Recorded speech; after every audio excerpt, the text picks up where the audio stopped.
and I make them bleed, hopefully to death. And all the way to the very top is my good buddy Shadowcawn. I'll throw it to him. Hi, I'm Shadowcawn. I play Tonph. He's a halfling ranger. He likes getting dirty. That's about all you need to know. I'll throw it over to Ramsbug. Hey, I'm Ramsbug. I'm playing a Dragonborn cleric named Jeska. She is the priestess of Bahamut. She tries to live by do no harm, but she has quite a temper. And I guess who's left? Nobody. This way. That's it. Hi guys. Down this way. I'm the Blue Ranger. I'm playing the role of Dryden. Also, I'm not wearing a shirt today, apparently. Everyone decided to point that on the second we brought the cameras online. Let's rip that one off quick like a Band-Aid. But I'm playing the role of Dryden, half-orc barbarian. I've been traveling the world and just learning as much as I can about many cultures and everything that I can. And I ran into these fine young folks, and we are on an adventure. And that's all that matters to me right now as I live in the present. We're on an adventure. Sorry. Lots of kid songs at my house. Bringing us to get you guys caught up to speed, I'm going to turn it to the illustrious, the wonderful, the amazing Ramsbug as she informs us of what happened last time on the Riot sessions.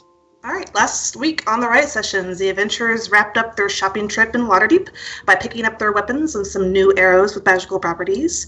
Their sightseeing was interrupted, though, when a cloud of storm giants floated into the city, causing panic. So the brave adventurers bravely tucked tail and ran out of the city to meet up with cloud giant Zephyrus, their friend from a previous episode. The adventurers asked Zephy to take them to Branch Sonder, and they had a peaceful and uneventful trip. The end. Wait. No, a giant silver dragon carrying mist dwarfs swooped around the floating castle. So we pick up the story on the top level of the Cloud Castle, wherein most of the dwarves have been injured or defeated, but the threat of the dragon remains. This week's Riot Session is brought to you by Barons & Noble, selling New York's bestsellers list for you to wipe your ass with.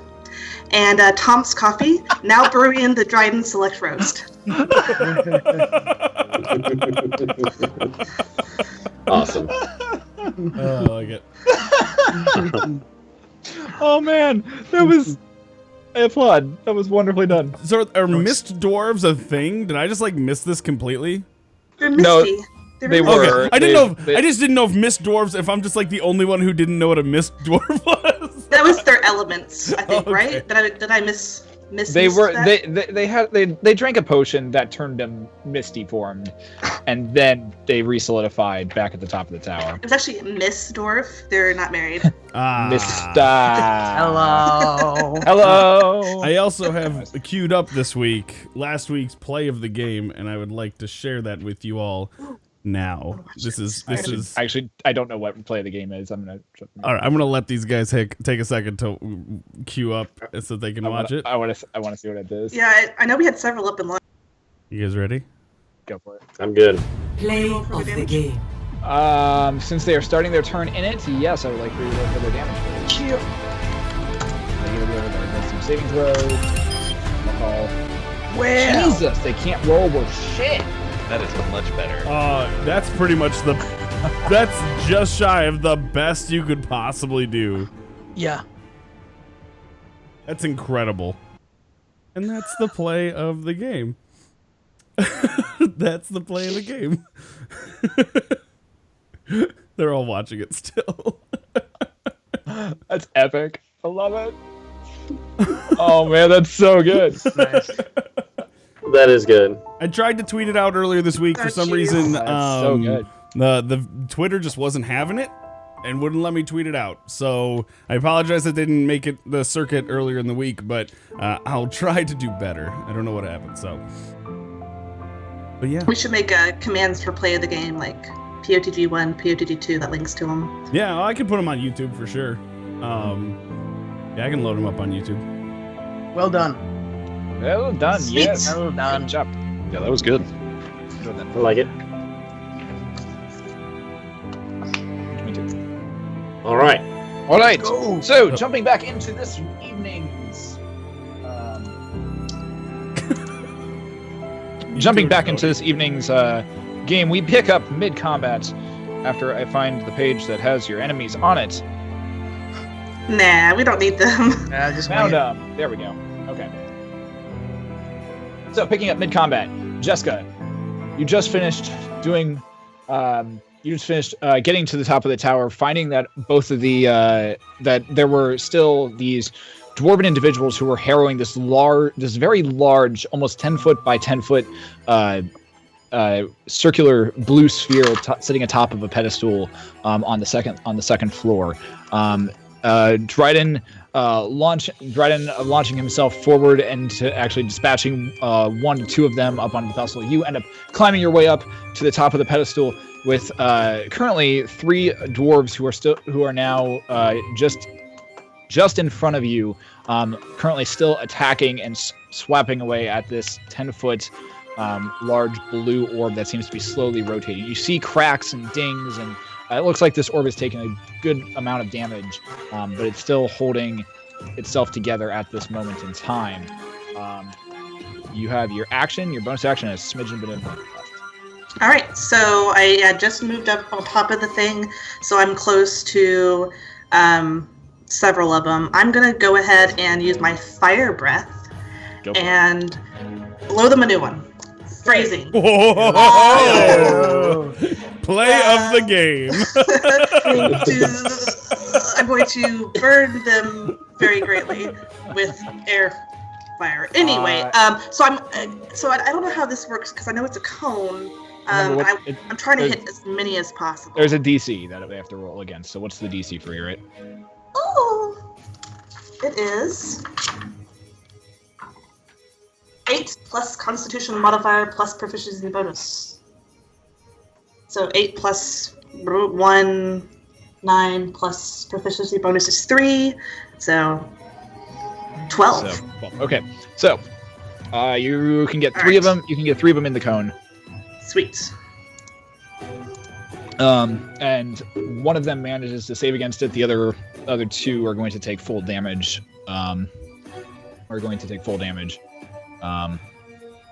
So that is the wrong way. Okay, so I can't spell saving in my thing, can I? awesome. Okay, so and how much damage do they take? 10 or is it 10 or I don't know why there's 2. It's 10. It's 10. Okay, 10. Okay. Yeah, it rolled an attack, but there's no attack on it. So it's... Right. Okay. And this one takes 10, and this one here takes 5 because it's saved. Cool. So as you stand up on top of this pedestal, your staff currently kind of slightly down to your side. You take a deep breath, open up your maw, and just let loose this torrent of flame in this in the direction of all 3 of these dwarven individuals who are currently slicing and attacking the large orb currently in front of you. You see as one of them just gets completely enveloped in flame. The other 2 manage to see the flames coming and try to duck out of the way. One doesn't make it out of the way fast enough, and the entire front of his body just gets completely singed. The other one manages to dodge out of the way just enough, but the upper portion of his thigh looks pretty badly burned, and he ended up they all kind of are tapping away at the flames. They're not dead, but they are looking hurt. So I did think I used my bonus to do mending. So I'm going to just use my movement and kind of get behind Dryden as a meat shield. Okay. All right. All right, so you kind of move slightly behind Dryden a little bit. I'm going to just for the sake of how this actually goes, because there is you guys are standing on a very small ledge at this point. You guys are currently standing on a ledge that is currently encircling a pub. Where did that drop to? The GM line? No, it did not. Why are you... Map. Nope.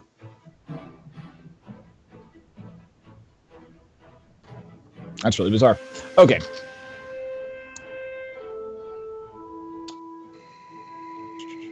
do this. That is really crappy. I don't know why you can't see it. Oh well, screw it for now. Okay, so you move slightly behind Dryden. You're moving closer to the edge at that point. You manage, like, you kind of run over to Dryden, kind of get slightly behind him, scooch, and then you realize, oh, okay, half the foot is currently off the edge of this. Let's try and balance. Stay maintain. Brings us to, is that everything, Jeska?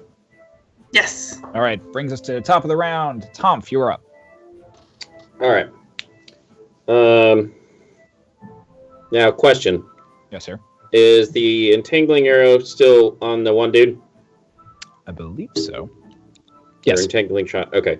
Yes, he has not been his turn to save yet. Okay, that's fine. He's currently struggling. Are these two within 5 feet of each other? Which two? These two? Yeah, those two are definitely within 5 feet of each other. All right. Well, I'm gonna just. You know what? What are you doing? I'm checking something real quick. Okay, so I'm going to Hail of Thorns. All right. This guy back here. Okay. I think that's out of range of Dryden and Jeska. It's only 5 feet. Okay. So I'm going to make that attack on him. 21? That'll hit. Okay, Nice. so 21 plus... so they have to make a dexterity saving throw against 13. All right. Versus their dex, which is +0, because dwarfs and stumpy legs. No. Okay, so that's 1d10. You got this. Nice. So 6 for both of them. All right. And then I'm going to make a Horde Breaker on the other guy. So that'll be the Horde Breaker attack. Oh, ignore that second one. Okay. So 18. On which guy? This guy. Okay. So as you pull back the first arrow for the Hail of Thorns, you fire. It just goes the shaft splintering into hundreds of small little splinters as they all fly through midair, striking true into the first one, into your intended target, and actually impaling the other guy who's right next to him, the dwarf who now resembles a very, very strong porcupine, ends up falling off, ends up like kind of teetering on the side, teeters backward and falls off of the pedestal and lands on the ground, dead. Bloop. Nice. I'll take that. Way to go. All All right. And then I'm just going to make my second attack on the guy that I attacked first. right, go for it. So That'll 25 That'll and hit. 7. 7, nice. So take the second arrow. It goes flying forward, and actually, as he's kind of reeling from the first shot, it ends up striking right into this side, just bypassing some of the arm, bypassing like the armor itself. And he looks down,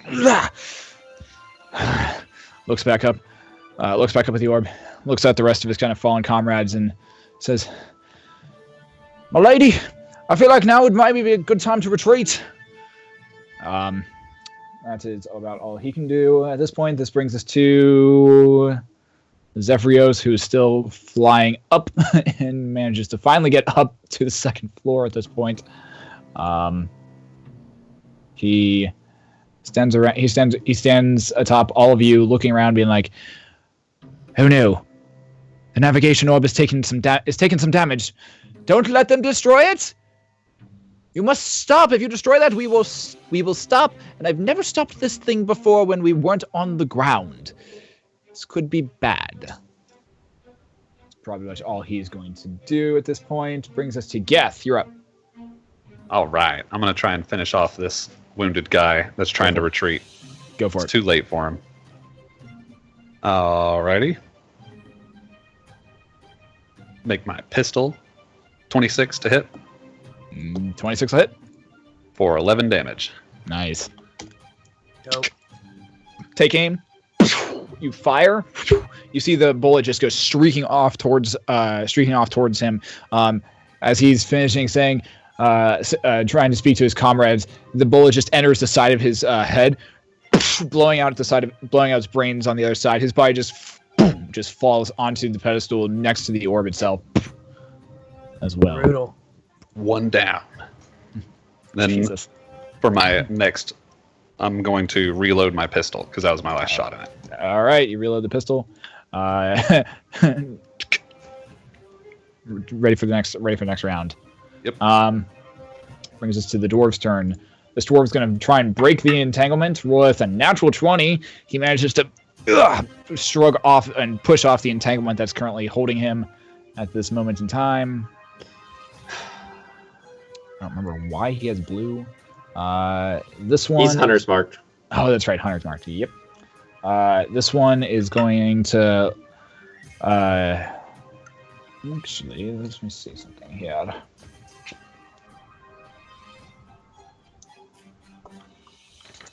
Where are you?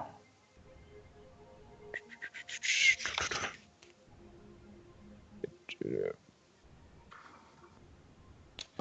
right. Takes her an action to turn back into mist. She looks. This one looks around at her fallen comrades, and looks around at other fallen comrades and the others who are currently around her at this point with this large half-orc in front of her. Looks over at the navigation orb. Oh, for fuck's sake! Came here with one simple job, and it was to disable this tower. All right, and you see as she kind of claps her hands, and her form once again turns into this very kind of wispy, misty form. At that point, so she is now mist form again. We'll use that for mist form. This one is going to rush forward and attack the navigation orb itself. With a 14, that'll hit. And he does. The 8 of damage. Does 8 points of damage. Fantastic. As the dwarf rushes forward with his axe and slams it into the side of the navigation orb, it just you see it hit, and there's this loud ding that just kind of reverberates through the entire room. You see as this long cracks up the side of the orb, not breaking the thing, but definitely making it look like it's on its last little bit of health at this point. This concludes their turn. Brings us to Dryden. You're up. Now I'm all sorts of pissed because she went ethereal on me. Me and her have been having this great dialogue this whole time. All right. Well, I was enjoying fighting her so much too. All right. So I look at her, I scoff at the fact that she's running away. I make sure she knows through my body language that I'm disappointed in her quitting on me. And then I turn and roll intimidation. I can't think of anything. Yeah, roll intimidation check. Off to a bang.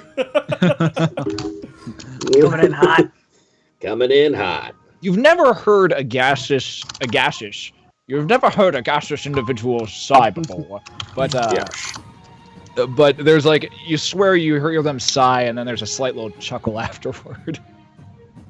Well, I whip her. Yes.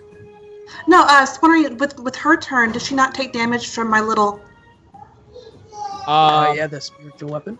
I was going to ask you the same thing with Entangling Shot, because it's at the start of its turn that he takes damage, but I ain't worried about it. No. He broke free. Since it's a 20, I was like, eh. Yeah. I'm assuming you're just having the Guardian follow you around? Is that what you're doing, Jeska? Yeah, Is it Spirit Guardian or is it Spirit Guardian. Okay. Sorry, I keep saying that wrong. I don't remember if it follows you or whatnot. Yeah, it stays with. Well, we'll say it does. Okay, so yeah, she would take damage as well. Go ahead and roll your damage for your Spirit Guardian. No, I've forgotten all that. It was 3d8s. Yep. That was the play of the game. Oh yeah. Mm-hmm. Wasn't it plus something though? Plus my something modifier I don't think so. I think it was just the for thing. And 3d8s. yeah, I think they had to save against it. That's That's right. Yeah, it's 3d8 radiant damage. Okay. Not Sorry. bad. Didn't mean to interrupt that turn. No, you're fine. 10, and they have to save against it. So 2 saving against it. With a 6, that's not gonna work, and then with the 15, that'll work. So the girl saves against it and takes 5 damage. Good to know. On their turn, this one takes the full 10. Nice. Nice. All right. So now Dryden. Now it's you. Scoff, fail. I Right. spin around. I spin around. Now, where in, like, so the other one is not ethereal and is at my level? Yeah, he's currently like up on the pedestal with you, and he's currently just slammed his axe into the giant navigation orb, and you see him pulling back for another swing. Well, I go directly up over my head with the axe and come straight down on him with a... That'll I get hit. a hit. That'll hit. 8 slashing. I'm raging, so I believe that adds 2 damage, so it'll be 10. Nice. Sweet. Oh, and I can add 1 more because I get 10 uses, so it'll be 11 damage. Total of 11. Yeah. All right. So you take the axe, you take your big axe or your great axe, and you bring it down, slamming down over him, or down over your head into him, and you just miss his head. You clave straight through his ear, end up like severing it from his head, embedding the axe into like a good solid like halfway into his upper chest. He looks at you. The axe is now currently embedded in the dwarf himself, and there's just blood spewing as he's there. He's still alive, but he's looking like he's on death's door at this point. Okay. Bonus action, I can't kick him, can I?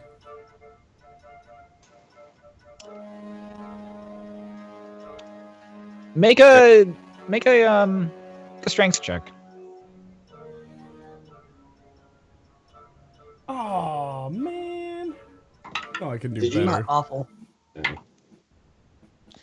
Yeah, you go to kick him, and as you go to kick him, you end up actually lifting up the axe a little bit more out of him, and he's just currently stuck on the axe at this point, and your foot just completely misses, and you have to kind of like maintain your balance while still standing there with this like dwarf body kind of flinging around on your axe at this point. I have been the worst half orc for the last 2 weeks. Just a terrible display of half orc. Like, look how strong I am. I can't do shit. You're Brontor. saving up for the dragon. Geth yells from the back, says, "You've got 2 attacks." Do I have 2 attacks? I do have 2 attacks. At this level, you've got another attack. Since you took the attack option, you have another attack if you would like to use it. Oh. Awesome. again! Do it. Which I would probably suggest you doing. All right. Finish him. Well- Talent. I'm going to pull out a javelin and put it through his forehead. 19. Yeah, that'll hit. 9 I thought that piercing. was going to go so Yeah. badly. That'll hit.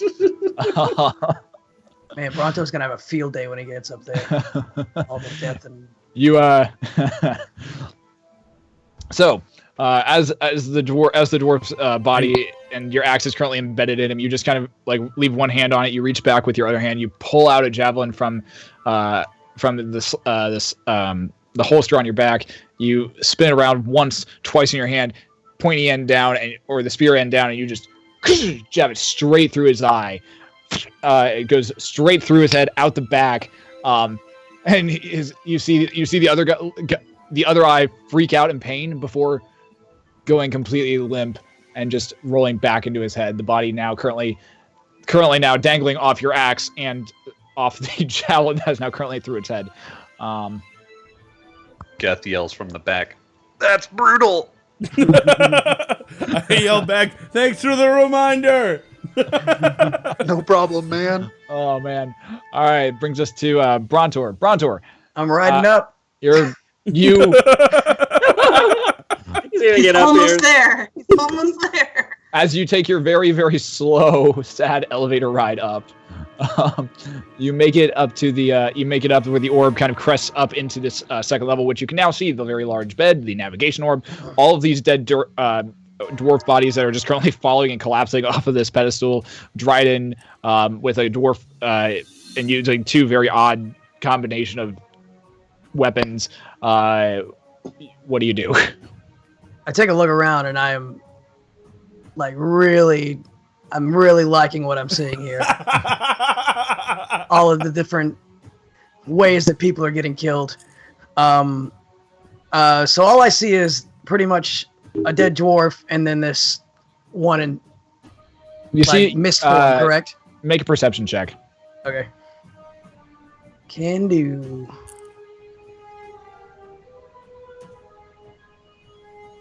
I clicked it. Ooh. Hey. Ooh. Nice.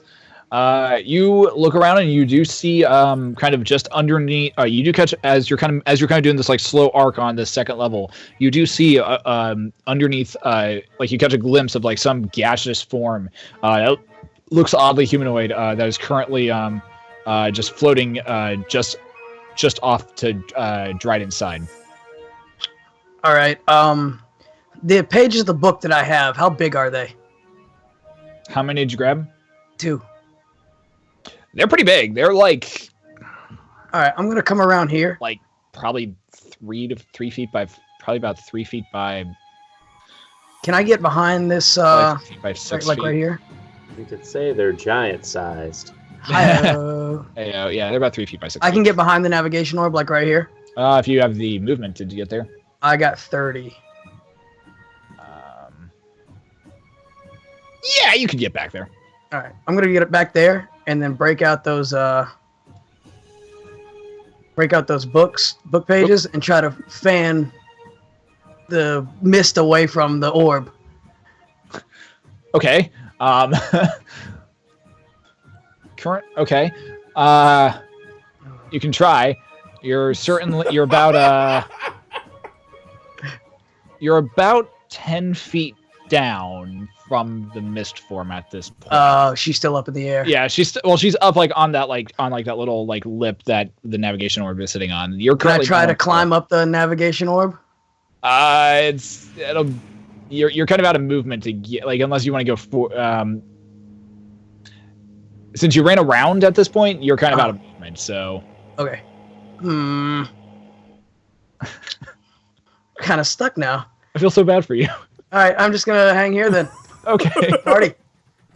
Are you holding your action, or are you gonna? Yeah, I'm gonna pull out my hand crossbow and just chill there, I guess. Okay, what's the trigger for it to hack? As soon as I see her either turn into regular form, Okay. or if she gets a little bit closer towards me, I'm gonna pull out the pages again. Okay. All right. I really hope you try and like fan her away. Is that a threat? Don't make me get the pages. This brings us to Jeska. You're up. How do I move this guy? I'm gonna do fire breath again because I think that's the only thing that could potentially hurt her, right? You can Brontor, certainly try. don't stand behind. Dryden takes a step to the side. What is the in order to like kind of just not clip or magnetize to the different areas? You gotta hit shift, right? It's I think it's alt. Alt. Okay. I am going to use a little bit of movement and get really close again and do the mending thing. Oop, I'm like on top of him. That's not right. There we go. There's no like opportunity or anything like that if I mend first, right? Nope. Okay, so there's that giant crack. I'm going to try to do as much mending to it as possible. Okay. Go ahead and make an Arcana check. Sweet. Arcana Babana. By the way, Rams, once you've used your breath weapon, you have to wait for a short or a long rest to use it again. Ew. All Okay. right. Then I don't do fire breath. Okay. So I mend, and then I Okay. figure out what I'm going to do next. So you rush up to the orb. You place your hands on it, and you start muttering it under your. You start muttering in your divine speech under your breath. And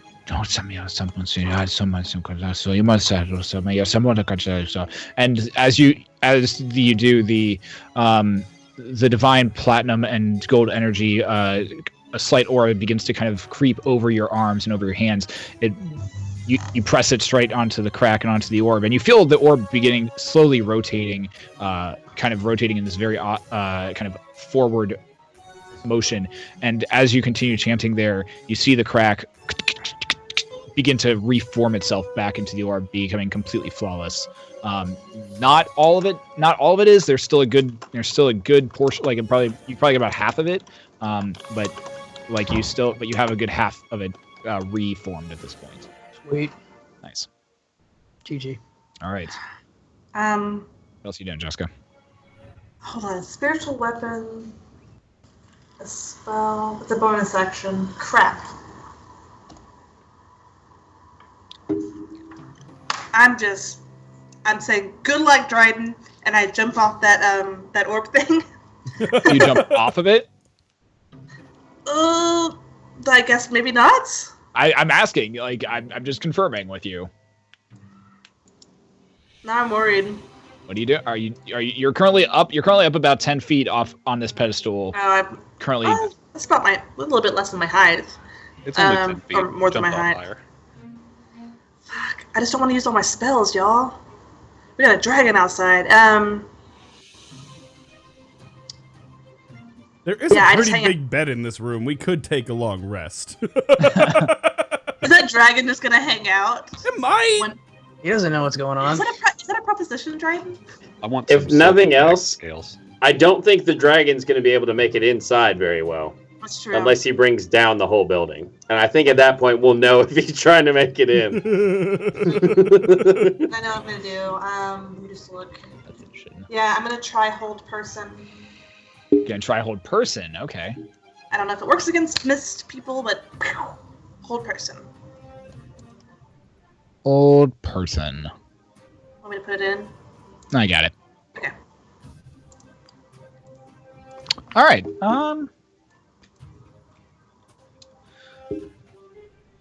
Make our wisdom saving throw. With a natural 17, that'll probably succeed, I believe.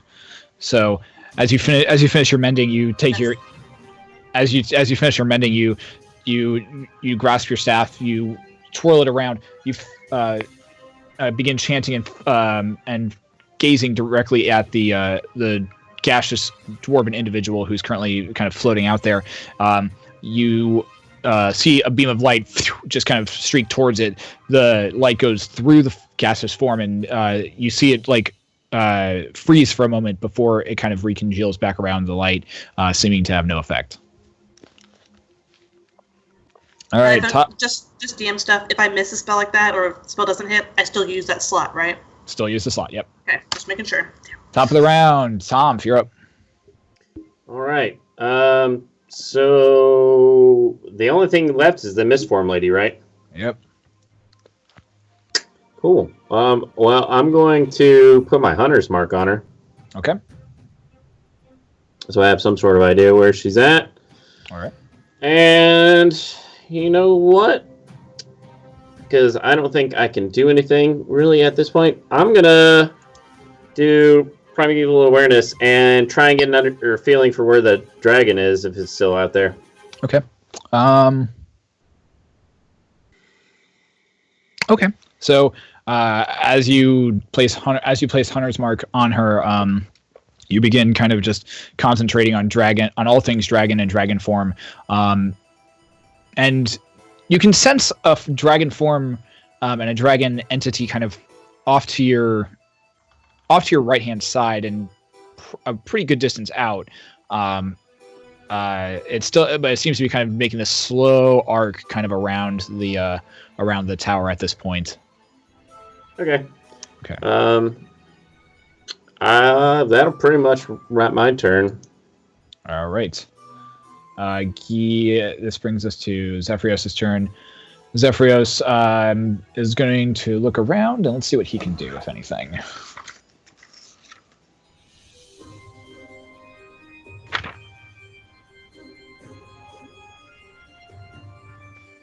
Okay.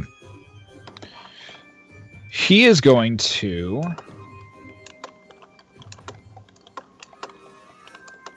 He's going to... Let's see what he does. Okay. So, Zephyros ends up reaching down to his down to the large bed and pulling up what looks like a baby, like a pretty decent like size tree that it seems to be kind of carved down at one end of it, and he lifts it up and he begins muttering in this very deep arcanic language,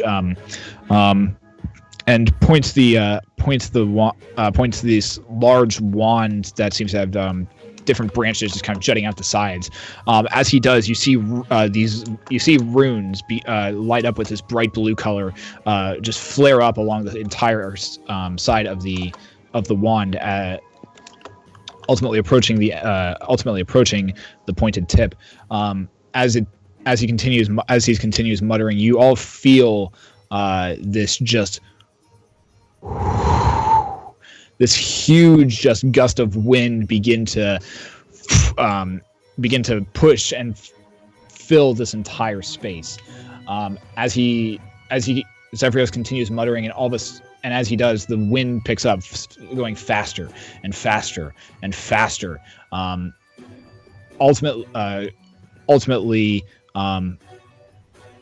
making it so that all of your hairs start kind of whipping around, and you have to kind of like lift your hands up, fearing that something might hit you. Those of you who are close enough to the gaseous form see it end up getting blown in a wide arc around the room, back towards the opening, and then actually blown up through an opening in the ceiling that is currently above you all. As you look, at that point, the wind dies down. The wind ends up dying down, and Zephyros kind of looks up. You all, the rest of you, could look up, and you see the gaseous form currently hanging high above in another similar circle opening that you guys entered from the floor below, but this one leading to what appears to be a third level. I'm just going to end his turn. Brings us to Geth. What are you doing? I'm going to reload my musket. Go for it. And that's it. Okay. So anticlimactic. All right, this brings us to her turn. As you're all glancing up and you see this gas form just kind of shimmering there, you see what appear to be large kind of shadow forms just kind of and begin darting across the opening and hanging in air for a second before landing on the other side of the opening. You see the gaseous form kind of get hit twice by it before it begins moving out of your vision at that point. Tonph, as you are standing there waiting, you feel the dragon's presence begin to arc away from the tower and seems to be getting farther and farther away. Okay, cool. He gone. He gone. Who are you Gone. waving by to, Tonph? Do what? Who are you waving by to, Tonph? There's this thing that was in the back of my head. Don't worry about it. I thought you hated voices in your head. No, it's a thought in the back of the head, not somebody. Oh, thing, thought, totally the same. Yeah. Yeah. No, I was just thinking about that. I don't know. I had some sort of weird feeling about something outside, and I don't think we're gonna have to worry about it. I don't think you ever told us about the dragons. So. Did Dryden not flush? I don't know. That may have been it. I don't think we have to worry about it anymore, Pants though. still around the ankles, as far as I'm aware.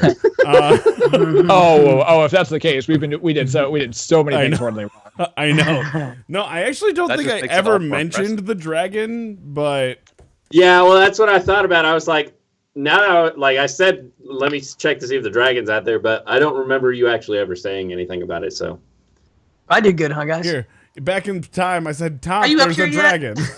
Oh, Yes. good to know, Dryden. Thank you for informing us about this potential danger. Were you crocheting down there, Brontor? Like, what were you waiting on? This guy over here on the bed. Don't even get me started. I gave you a step ladder all the way up, man. We got up here no problem. Yeah. Things happen. And if you had, womanly charms, you could have asked our I friend. guess. Are you saying I'm a woman? I mean, I guess he's a. I just said, half elf. You're a little bit prettier than most humans. I'm just saying. Nice save. Thank you. I guess he's a friend. Um, I went to bat for the guy, then he throws me on the ground. Cameron. Did he have his way with you? He did something. I'd rather not talk about it. Just repress it. Yep. It's always a good idea. So all Has, Deep down. all the dangers are gone then? Yeah. As far as we know. Jeska's gonna get down from the big ball thing and just go stand by the wall.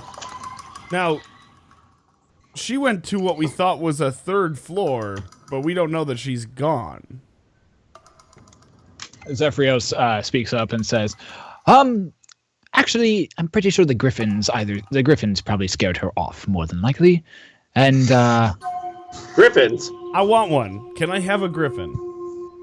well, they're not really mine. They just roost here. Damn it, Zephyros, we just saved your tower. Wait, griffins fly, right? Yeah. Yes. I need- they How many roost here. griffins? I need to get close to one of those griffins.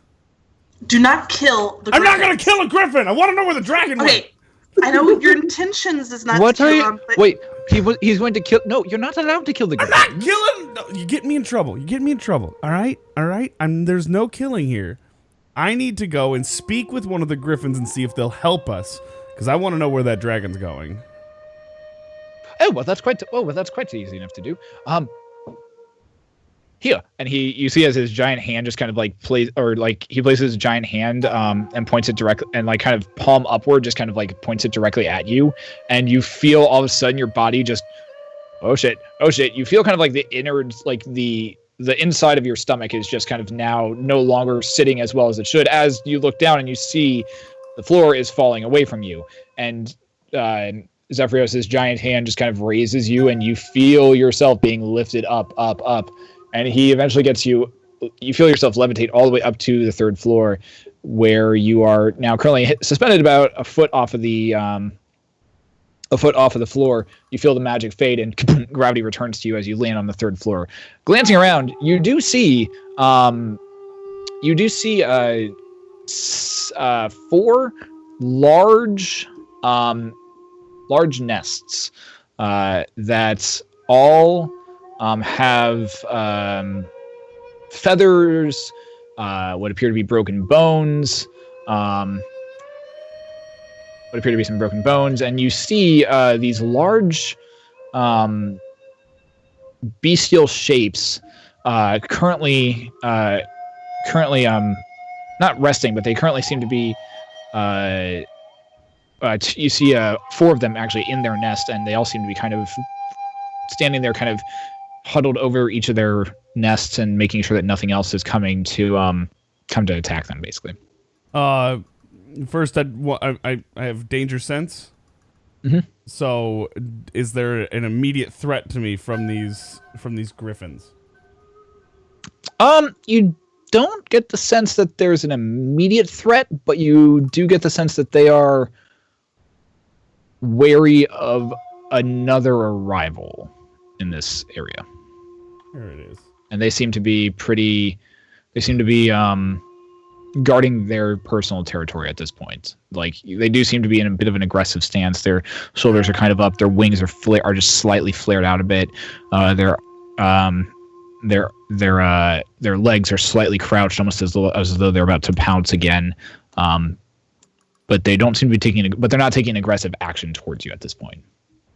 So I use my speak with the animals ability, and I put my hands up, and I just say, I mean you no harm. I need to ask you a favor. I can't wait to hear Shadow be a bird. You hear some slight clicking sounds as you see the beaks kind of go as you see the beaks kind of move up and down. And then you hear a very shrill the rest of you down below hear a very shrill as that was bad. But Dryden, you hear speak. We were just attacked. You may have heard what something going on downstairs in the lower corridors of this structure. We need to pursue these attackers to prevent your dwelling here from ever being damaged again. We need to know something flew off. I didn't say what. Something flew off, and I don't know which direction it went in. I didn't know if one of you could pursue it.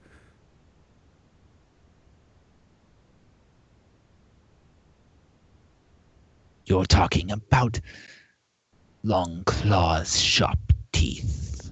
I mean, yes. Another one off to your left hand side, like looks over at you and says, "We would not pursue it.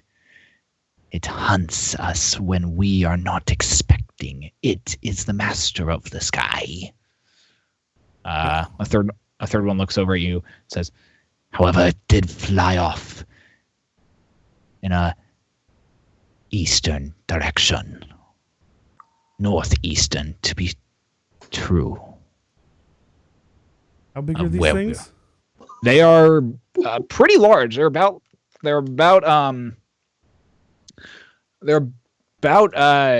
6 to 10 feet, like in height. Even though they're all crouching currently, you would imagine like if they were at full height, they would be at 6 to 10 feet, roughly off the ground. And their wingspans are much bigger. Wingspans are huge. Gotcha. All right. So like a small sedan. Well, that's actually what I was thinking, is which one of them can I get to take me?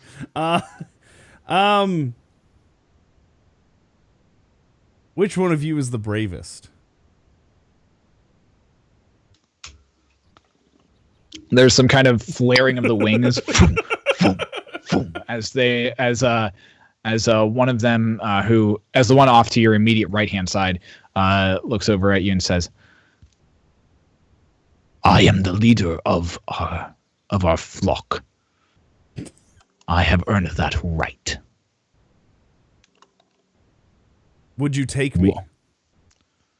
Where? Northeastern. Make a persuasion roll.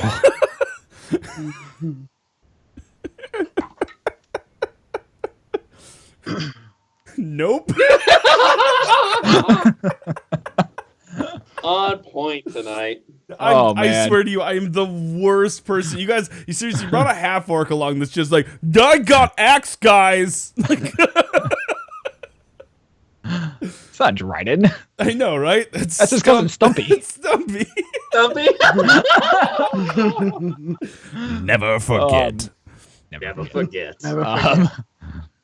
The wings flap. Boom, boom, boom. Again, and he says, as his front two, as you see now, claws actually rear up, and he lets out this sound and kind of lands back onto the ground. I may be the bravest one and the leader of our flock, but it would be suicide to follow the long claws, sharp teeth.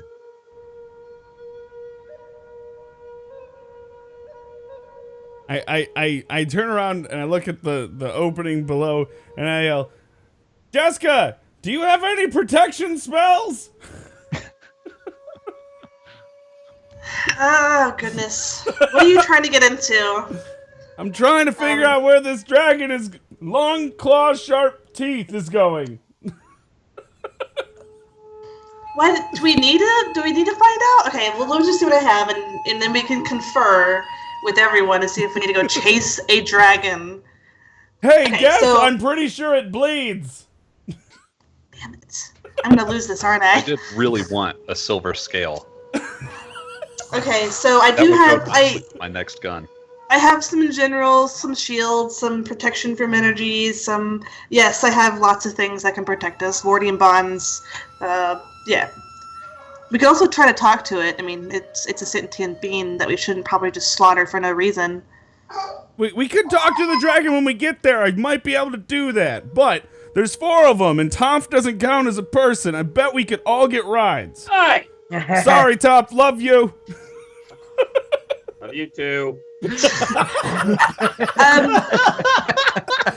not going to further assist in the destruction of a dragon. Guys, do you want to go for a ride on some griffins? Yep. They want us to ride them. So I turn back to the griffin. I know someone that has protection spells. I can't even keep a straight face talking to the All right, griffin. Jessica floats up there to see what the heck he's doing with these griffins. Do you are you asking Zephyros to lift you up again or lift you up there? Yes. Hey, Zephy. You've been such a big help, and I'm glad we could, mend your flying stone. Could you help me get up there with my friend? He's having trouble with your griffins. I could get you up there, yes. Okay. But no, they are dear friends to mine, and if any harm should befall them,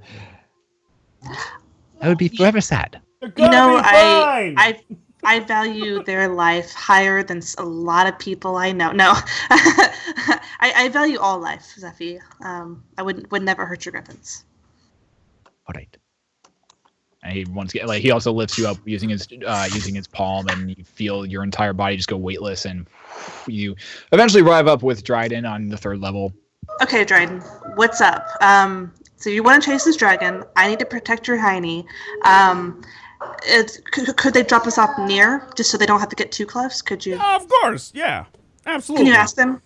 Hey, Griffin, buddy, friend, could you maybe help us get close to the dragon? The long teeth, sharp claws.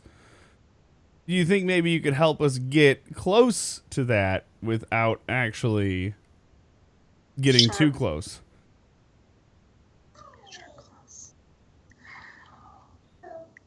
Zephy's gonna take care of everything here at home.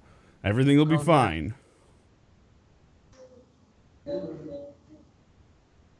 There's some clicking kind of back and forth between the griffins, and you hear them kind of all like are arguing back and forth between each other. It's cocked.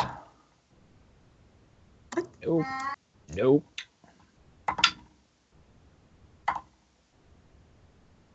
Yeah. He's doing DM things. I don't like it. Finally, the one in front of you, the one who seems to be kind of like the leader, turns to you and says, These 3 are not willing to put their lives in danger. And I do so I would be willing hesitantly. I would only be able to take a few of you, and even then we would have to catch up to it, and nothing flies faster than a dragon. Okay, one moment. Zephy, how fast does this thing go? It goes pretty fast. We've been heading towards Brian Shander for almost a week now, and it's been we're about halfway there. Very good. Guys, do you want to go make conference with the dragon? Maybe he can just take us instead of these guys. They don't really want to do it. I know you don't want to do it, Jeska. Sounds like we got a dragon to kill. I didn't say kill. I didn't say kill, Jeska. I didn't say that wasn't me. Bring that up with Geth. I didn't say kill. I want a damn dragon. We could have to kill now. serious problems if we hurt this dragon. Innocent dragon that didn't attack us. That sounds like another yes for the record. That's a griffin. That's a griffin noise. One of the griffin That's a wonderful griffin noise.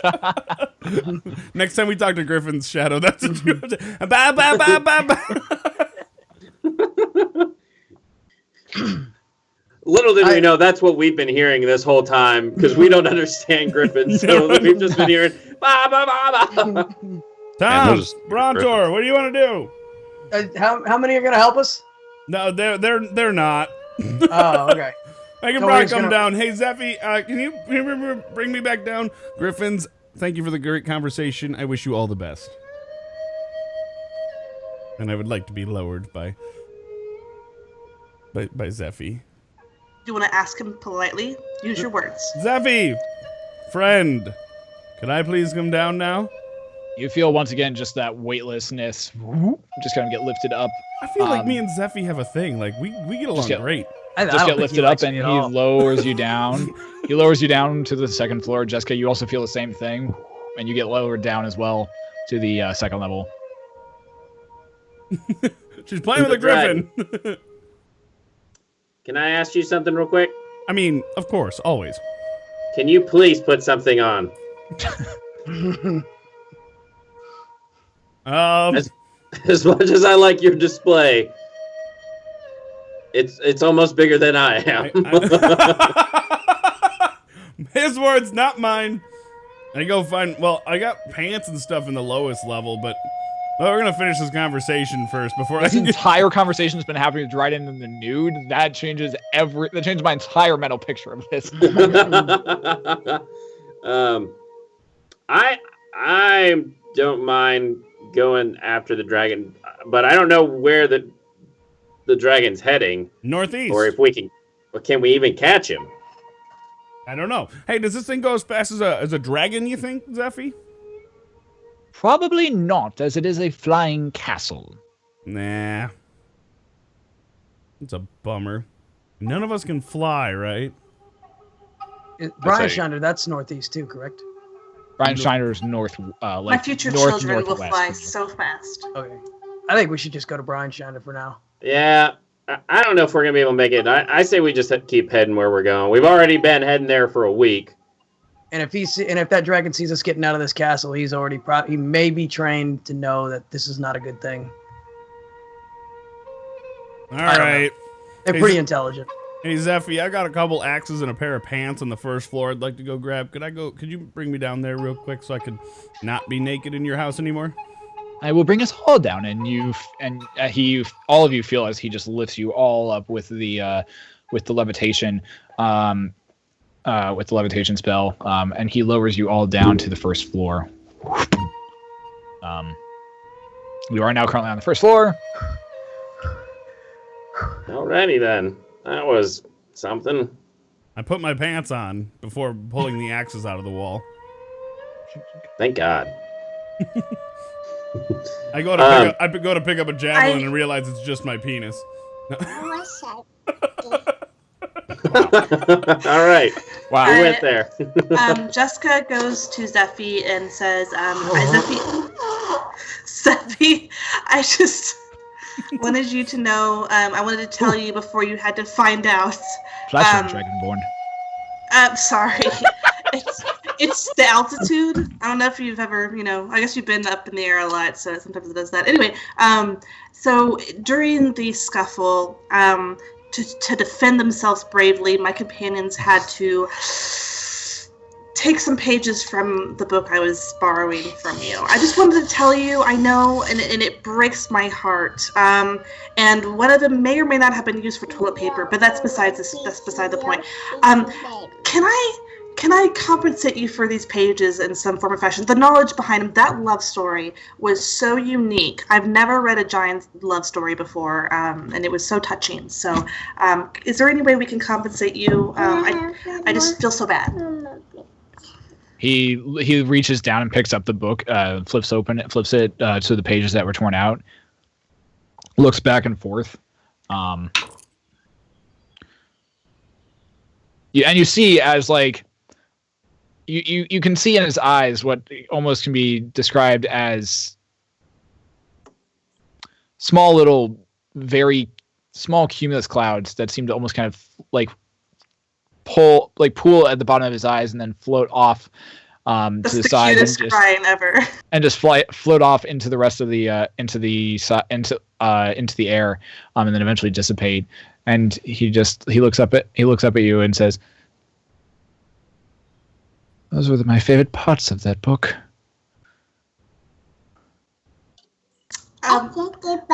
What if I try to rewrite them out of memory, from memory? You could try mending them too. I think some of them are poop stained. That's right. No, they were never. I don't think they were ever used for wiping.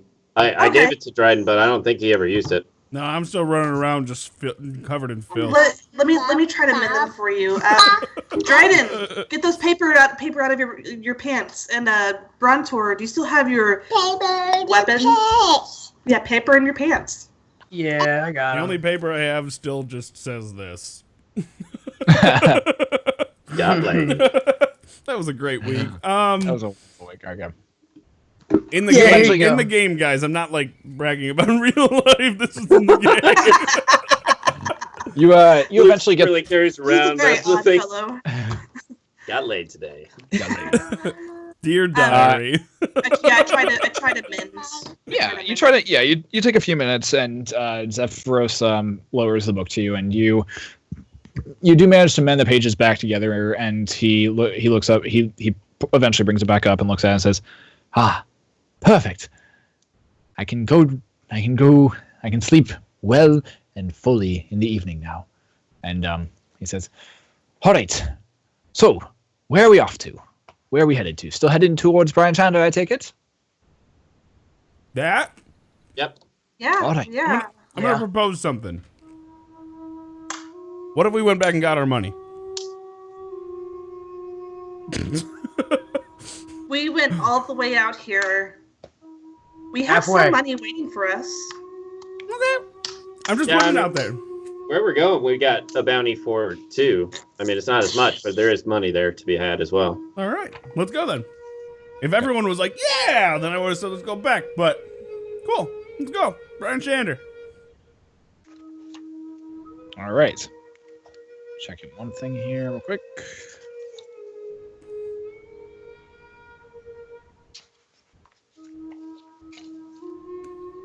Okay. All right.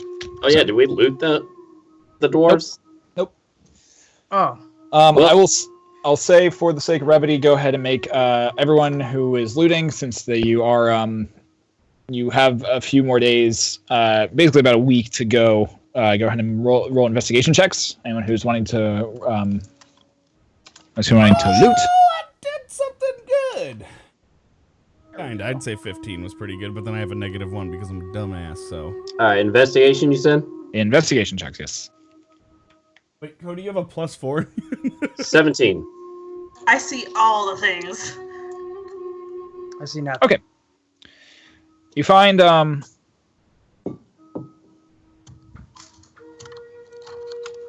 okay, you guys find a grand total of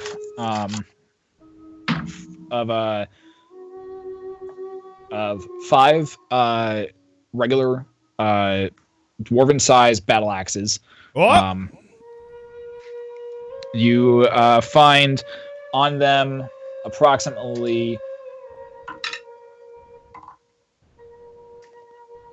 250 gold pieces, as well as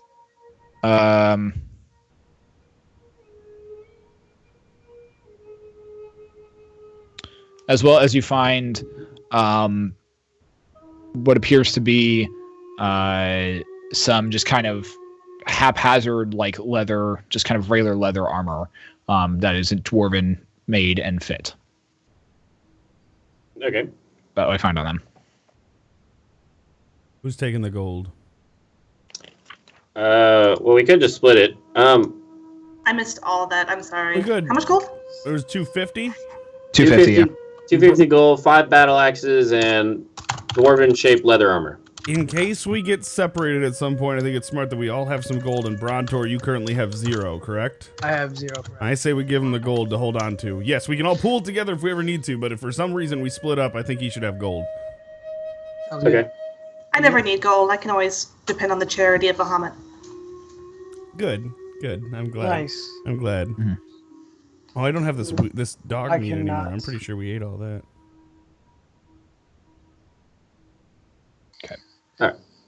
So we Okay. wait. So you guys you all continue flying using using the large tower as your mean of transportation. On approximately the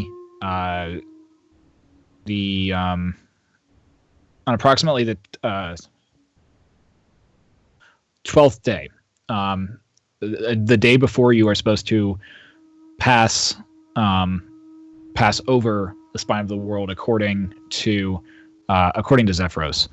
I need for everyone to make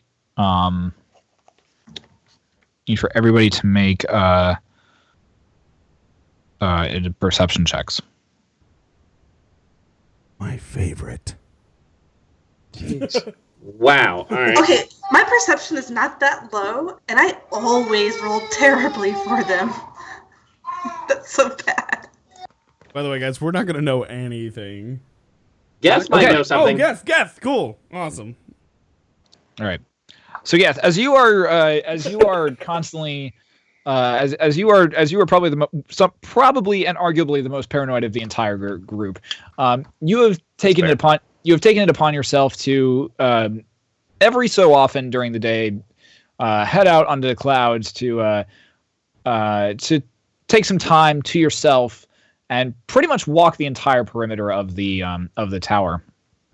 As you're walking the entire perimeter of the tower and kind of just scanning the skies, you notice high above, as you take a moment to kind of squint, your half-elven eye allows for you to see what appear to be kind of drifting lazily high above the tower. And you guys are pretty high up already. Like, so the fact that something's even higher than you, kind of confuses you.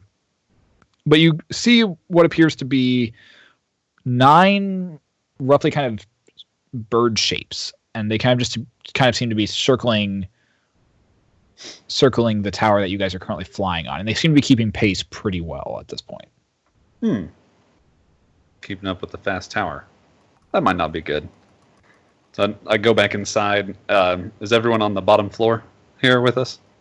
He glance around, and everyone except for Zephyros is on the bottom floor. But Hey, guys, we might have a little bit of a problem with this whole flying in the air thing. So, you know how we're already really high up in the air? Yes. We're pretty Yeah. high up. Yeah, we're high. Well, even higher than we are, I can actually... outside, I saw some bird figures out there. They looked like birds. But they looked like they were really far away, and they were still pretty big. So... Has Dryden killed them yet? I killed one No. bird! I killed one bird! One bird! But we don't know if you killed the bird. We don't even know! We just lost contact with the bird. You assume I killed The one last bird. thing you saw with its eyes was a wall very quickly coming at its face. And they're like cats. They land on their feet. It's fine. And it was a bird. And it was a bird. oh my god. Would you? I'm trying to see. Hang on, I might have something. For this. Do we? Hey, Tonph, you've been in the woods quite a lot. Do you know any creatures that could be this large in the sky that aren't dragons coming to kill us? Hopefully. Maybe. Let me check real quick. I've never said they weren't dragons. That's what I'm just that's what I'm hoping. thinking. I'm just hoping they're not dragons. That's why. I'm just saying I could use some dragon scales. So, Geth, you said that they're still pretty big, and about how far away? It looked like they were pretty good distance. Do I know about how far away they were? Now you're talking. They were- He's they- a gunslinger. they were He knows overhead. distances. They were overhead. And the tower itself is roughly a it's about 1,000. It's roughly probably about 1,000 feet. It's pretty high. All right. And the fact that they were a little higher up, it seems like probably like they away from you guys and from the top of the tower. Probably they were probably about 500-600 feet higher than that. Like they're high, and So the fact that anything is the fact that anything up is that high is ridiculous. All right. Well, let me see if I can hone in. Maybe these things are dragons. So let me kind of rack my brain here for a second and see if I kind of have a feeling about this or anything. Rack it. You see as Tonph kind of sits down in a squatting position and brings his hands up, or his two fingers up to his temple, and begins kind of just. He gets this very almost constipated look on his face. As Does he fart a little? Make a Constitution saving throw. Oh! Oh, Yeah. You that feel sphincter is tight. you feel a little. You feel a little. No I got gas will that be shit passed. down pat. You feel a little. You feel a little pressure, but you're more focused on the task at hand. You sense no dragons. All right, guys. I don't think they're dragons, Guys, want me to go talk to the Griffins again? but that's about all I can tell you. If you'd like. Let's go see what the Griffins have to say. Hey, Zeffy. Hey, oh wait, he's up there. Zeffy! Zeffy! Don't call him that. Zephyros! Thank you. He gets mad when you My call him that. friend! Well, he gets mad at me when you call As him. you continue calling for Zeffy, no answer. His I name's take Zeph- my musket out, double loaded, and I fire it No, through you the have door. to do. Oh, it happened. through the front door or through the Through the open- front door, yeah, so I don't. The I tight have sphincter still that I once fucking had is no longer. It just goes. It goes and fires. It fires out the front door. That was worth a shot. First rule of gun safety is no. Wait a target minute. is So beyond it. Zephyros is just not answering? Answering. Okay. So are the orbs still bouncing around? Still bouncing around. All right. I take one axe, I throw it into the wall. I take another axe, I throw it higher up into the wall. I springboard from one onto the other. On the second one, I springboard onto one of those orbs to bring me back up. Brontor takes notes. He's gonna Athletics make. I'm gonna checks. Please, I'm gonna athletics tr- checks. I know it's probably not going to work, but just because I'm a little bit scared, I'm going to thaumaturgy. For Zeffy, friend, are you okay? All right. So Dryden. So Jessica, as you shout this out, Dryden just goes racing out the wall. Boom, boom, boom, boom. Leaps forward. Lands on the first axe. Springboards himself up onto the second axe. Grabs it with one hand. Kind of does this really awesome, amazing kind of flip around onto it, landing with his feet. They're half crouched. He aims for the orb that he sees. He goes and jumps. Go ahead and make another athletics check to see if you make it. Another one. Yep. Uh-oh. Uh-oh. Hey! You go flying through the air. You realize, okay, that might not have been enough power, and you grab onto the orb, and you feel you kind of just go slamming into it forward. It kind of hitting the middle of your chest. The air kind of goes out. You manage to grasp on and hold on with all your strength. It's kind of slippery to the touch, but you manage to pull yourself up eventually onto the top of it. As Brontor, Jeska, Tonph, and Geth all look around and realize there were two orbs that were currently on the ground rolling, and then now going back up into the air at this point. I've been here all week. Seeing this great feat of strength, Tonph attempts to do the same thing. Athletics check. Are there any more orbs on the ground? 7. There's one that's There's one that's approaching. All right, I'm gonna get on that one. You go racing towards it. Whoop! You jump on the first axe. You feel the pressure. You push off with your legs. You see the axe come flying close to you. You reach out your hand, thinking this is going to be awesome, and you realize that that's not close enough, and you feel yourself falling back down towards the ground. No! Brontor runs over. You land after realizing you only made it 2 feet off the ground. You land back on your back after letting out this loud no. You land on your back, expecting it to hurt a lot more, but it didn't. You're just like, what the? Oh, you're all right. Good try, though. Tom's pride is hurt a little bit. Good try, though. F for effort. Oh. All right, yeah. Is the orb coming close? Yeah, there's another orb coming that you're able to get on easily enough. Anybody want to join? I can't talk to griffins. Yeah, I'm gonna go up there. We're still going to the second. We're still going to the second floor. We haven't even gotten to the third floor yet. Yeah, I just want to see these things. You haven't even gotten to the second floor. I think we're I've only trying heard of to. them by now. Hold on. Can I thaumaturgy? I can thaumaturgy someone else, right? I believe so. Let me just double check that. You mean like Pretty sure give it to somebody? Yeah, can't I make someone else's voice go all loud?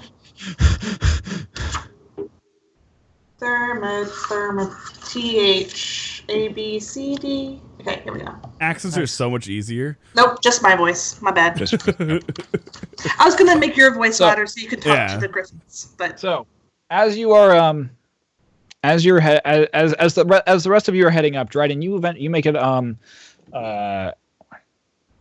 you make it up to the second floor. As you make it up to the second floor, you see Zephyros, or as you're just currently cresting up into that Oda opening, you see Zephyros sitting on the edge of his bed, currently chatting, or currently sitting there, hands kind of crossed, and he's actually sitting on the bed. He's not levitating. That's the first thing you notice. His face is looking down at the ground, in front of him, and you see standing there 2 individuals clad completely in black. The back of their heads, from what you can see, look like almost bird wings to an extent, as they're wearing these very intricate, these very dark and black helmets that seem to have these metal wings kind of jutting off the sides of their heads, out like this, giving them almost the appearance of like very large bats to an extent. You hear as you continue to crest up, you hear one of them speak in this almost very slimy, slithery kind of sound and voice. That is unfortunate that you have decided to not help us. Our master will be very, very disappointed. But I understand this language. Yes, you hear the language, and you hear it and understand it as common. And that's where we're going to take our 5-minute break. For bathroom, grab beer, grab another beer. We're going to take a quick break here to do what people need to do. We're going to let Dryden. We'll also do some. We'll let Dryden take over the show for a few. Or Dryden, and by Dryden I mean I'm the Blue Ranger. Take over the show for a few moments, and then we will be back. Awesome. Go pee, everyone. Go forth and pee. Go forth. I have my Literally- pee bottle here. I'm good. Good. All right. And Dryden, you're in charge of music for this portion as well. It's the Jeska and Dryden show. I just came back, so I'm good. If you need to grab another beer. Can we put the tweet in the chat? And we would love it if you guys could retweet out our little shindig that we do here on Sunday nights. And even if you only have your mom following you, if your mom gets in here, that'd be awesome. I don't think I can. I'm not a mod here. I'm probably gonna get bopped if I put the tweet in chat. Cody. He gone. Well, we can do it once he gets back. Yeah, once he gets back, we'll post a link to our tweet, or one of our tweets, probably Blue's tweet. And we'd love you guys to tweet out, get your friends in here, to watch us be nerdy every Sunday. What am I drinking? I'm drinking Link's work. Shiner Black Lager. Shiner is the best Texas beer, in my opinion, and Black Lager is amazing. So. But yeah, guys, we are the, in case you've just wandered in recently and you're figuring out what's going on, we're the Riot Sessions. We're just a group of friends that met mainly playing the game Destiny. We've branched off a lot since then, but we're all, that's how we kind of came together. A number of us are also streamers, and we just enjoy each other's company. And for myself and Ramsbug above me, so Jeska and Dryden, this is our first attempt at this ever. So we're just kind of winging it, learning as we go. I apologize. Literally. He put me in charge of music, but YouTube has just decided, man, I'm good. Cody, can you post a link to Blue's tweet, please? I'm not a mod, and I don't want to get the bopping. Whoa! What the? Uh-oh. Is everything still working? I don't know. I just got a Did you loud... push? I hear you. Okay, you hear me. I just want to make Do sure... you hear me? Yeah, I hear everything. I just want to make sure... Is the stream still up? It looks like it. Okay. Yeah, it hasn't gone down. Yeah, I think we good. Yeah, for some reason, my internet is just giving up on me, so... Squirrels again? I don't know what that is, but... So it's just the latest tweet he just put up there. Nice. That one. Sorry. Okay. Damn, that was you, Rams? No, that was my cat. Okay. What tweet? Cat's got some sorry. belch going on. I didn't see who it was. I just... Listen, he looks so happy. Be happy, Cricket. Be happy. My cat's too lazy to be happy. What tweet do you want me to send a link to? Just one that says it's the Riot Sessions. Oh, okay. Yeah, it don't matter. No, my tweet about my bowel movement this morning. I think that's what everyone should be retweeting. And It was your most popular tweet all week. A tweet to the got laid note. yeah, right. But yeah, sorry about the lack of music. I don't know why none of this is working. But my internet is not happy right now. So, but tweet is in chat. If you want to click on that and send a retweet, that'd be greatly appreciated. I think this is a great opportunity. We'll go down the line. Shadowcawn, you are also a streamer. Why don't you tell them where they can find you? All right, guys. I'm a streamer. You can find me at twitch.tv/Shadowcawn. Do a bunch of different things, a lot of variety lately. But you can find me there. Also have a Twitter if you want to do the twat things. I also do those things. So, Hey,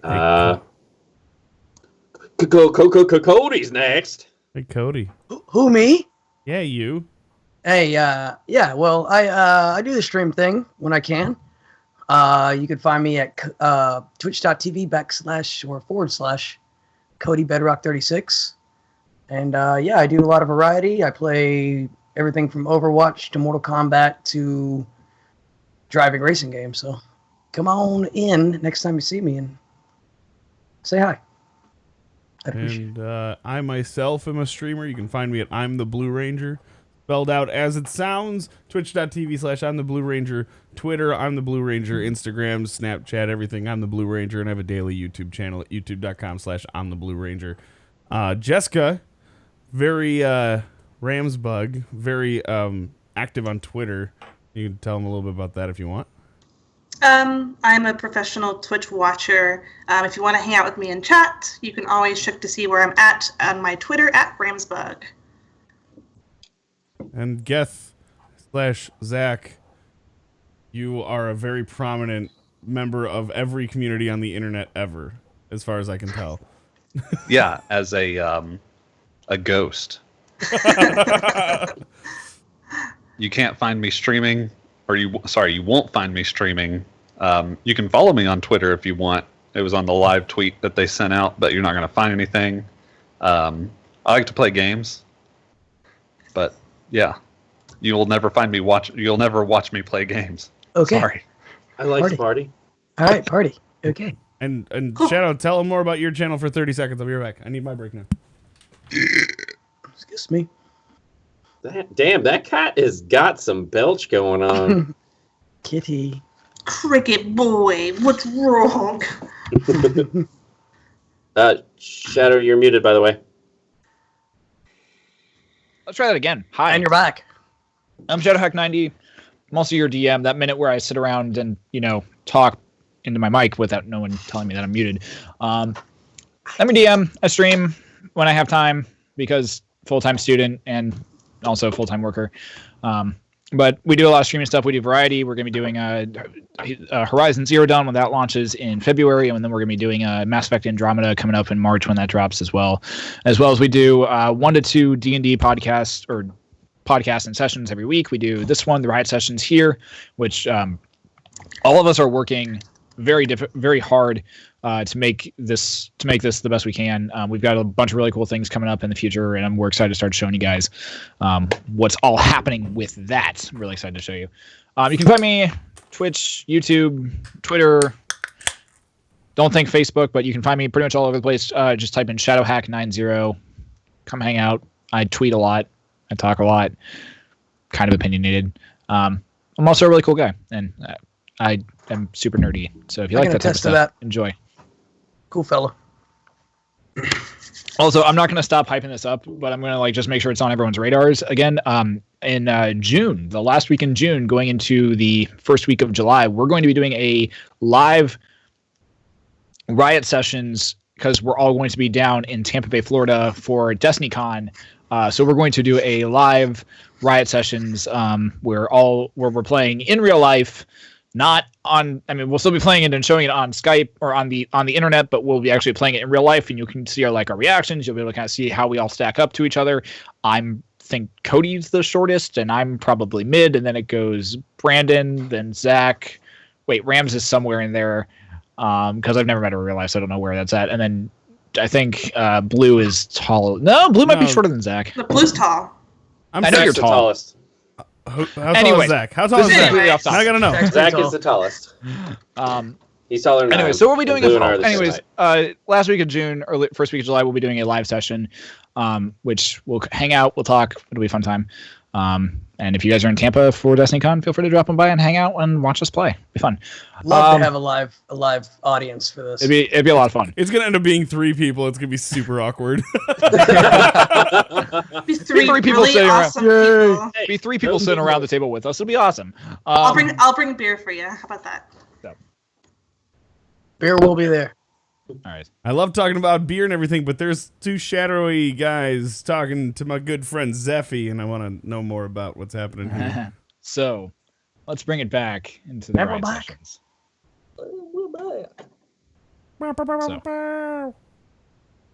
Blue, did you ever get music stuff? No, my internet has decided it does not care to do anything tonight. Okay, it looks like Shadow's got it I back. gave you my internet. Suddenly mine's working. So, Dryden, as you're cresting up into this hole, you hear these 2 individuals with garbed completely in black, with these helmets that are currently very almost bat-like to an extent. The helmets are very intricately and beautifully made. intricately and beautifully made. But black seems to be pretty much what all these are. They have their backs turned towards you as they are talking to Zephy, and they say, they say once again, our master will be very displeased with your answer. He is not used to being told no. Zephyros looks down at them and says, "You can tell your master that I am currently on another mission sent by others much higher than him. I wish not to deal with the likes of his being. May the worms forever infest in his eyes and his brain. May he rot at the deepest layer of the abyss." You see at this point you're kind of like now cresting just through, like just at the top of the hole where you could probably make your jump onto the actual second level at that point. Can I make eye contact with Zephyros at this point in time? Zephyros does not seem to notice your arrival. He is currently too focused and zeroed in on these other individuals at this point. Okay, for the bed. Nobody sees me. The only thing what's that? Make a stealth check. Oh, son of a bitch. Well, not yet. You'll do. I'll discount that. Not roll. yet. That one doesn't count. Good. We're good with this one. We're fine. We're fine with that one not counting. I'll discount that roll. He said it before the number even came up that he was discounting it. For the record, it's discounted. It's discounted. Because you're still on the orb. The orb moves pretty silently, and you're. It's not until you decide to jump off. You have probably another about 10 to 15 seconds before the orb drops off, begins to start taking you back down. Okay. Yeah, about 10 to 20 seconds roughly. I'm on my way up, right? Yeah, all the rest of you are on the way up at this point using the orbs. Cool. I'm going to make a sweeping assumption and say that these guys bleed. This is wonderful, but you're also not there. Yeah, Right. you can't see him yet. They're okay. This. All that I see right now are two people threatening my good friend Zephyros. That's what you see. Oh, They don't seem to be aggressively. They just seem to be talking. I don't care though. Jeska, I'm so sorry. How far away are they standing from where I'm floating up?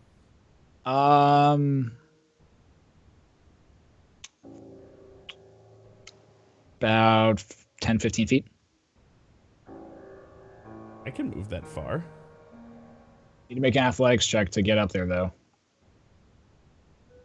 I've been doing all right with those so far. 14's okay. Not bad. Bad. Not great, but it's not bad. By any chance, did we happen to pick up his hand axes before we started heading up there? You did not. I still have 5 of those dwarvish axes. But to give you kind of an idea of what you're looking How at. are you carrying these? Level, that's what you're looking at this point. I don't know. I don't know how I'm carrying that. He's just finding new places on his belt to drop them at this point. It's like a hula skirt of axes. Kinda, yeah. That's badass. So like dwarven great axes to him are like a hand axe, pretty much. Yeah, right? basically. Basically, yeah. Or Yes, like it's more like a kitty. It's more like a kitty hand axe at this point because of how large his hands are. But yeah, basically. I was about to say, at least they become versatile. Okay, so what are you doing? What are you doing, Dryden? Can I jump up and sneak up behind him without them noticing? Make an athletics check followed by a stealth check.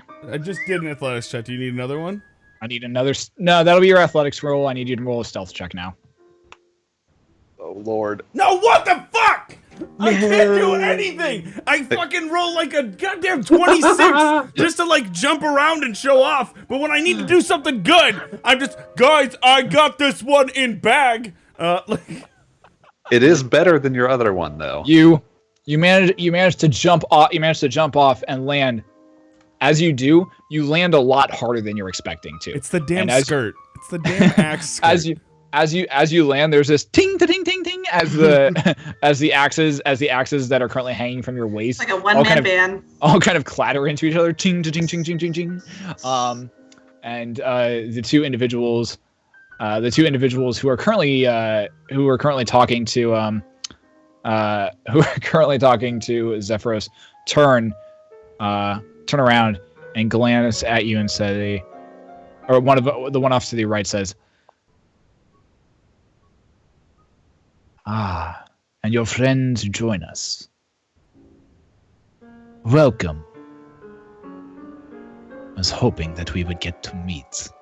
It's at this point I start to channel my inner Bugs Bunny. Emphatically, I yell out, "Oh my God, it's you! I loved your book!" And I start running right up to him. Not running, but walking up to him. I read every single page. It changed my life. I'm literally stalling for time here, guys. It changed my life. The chapter about your divorce, mind-blowing. I've never been through that. It changed my world perspective. I couldn't believe it. Seriously, Make a deception check. Make a deception check.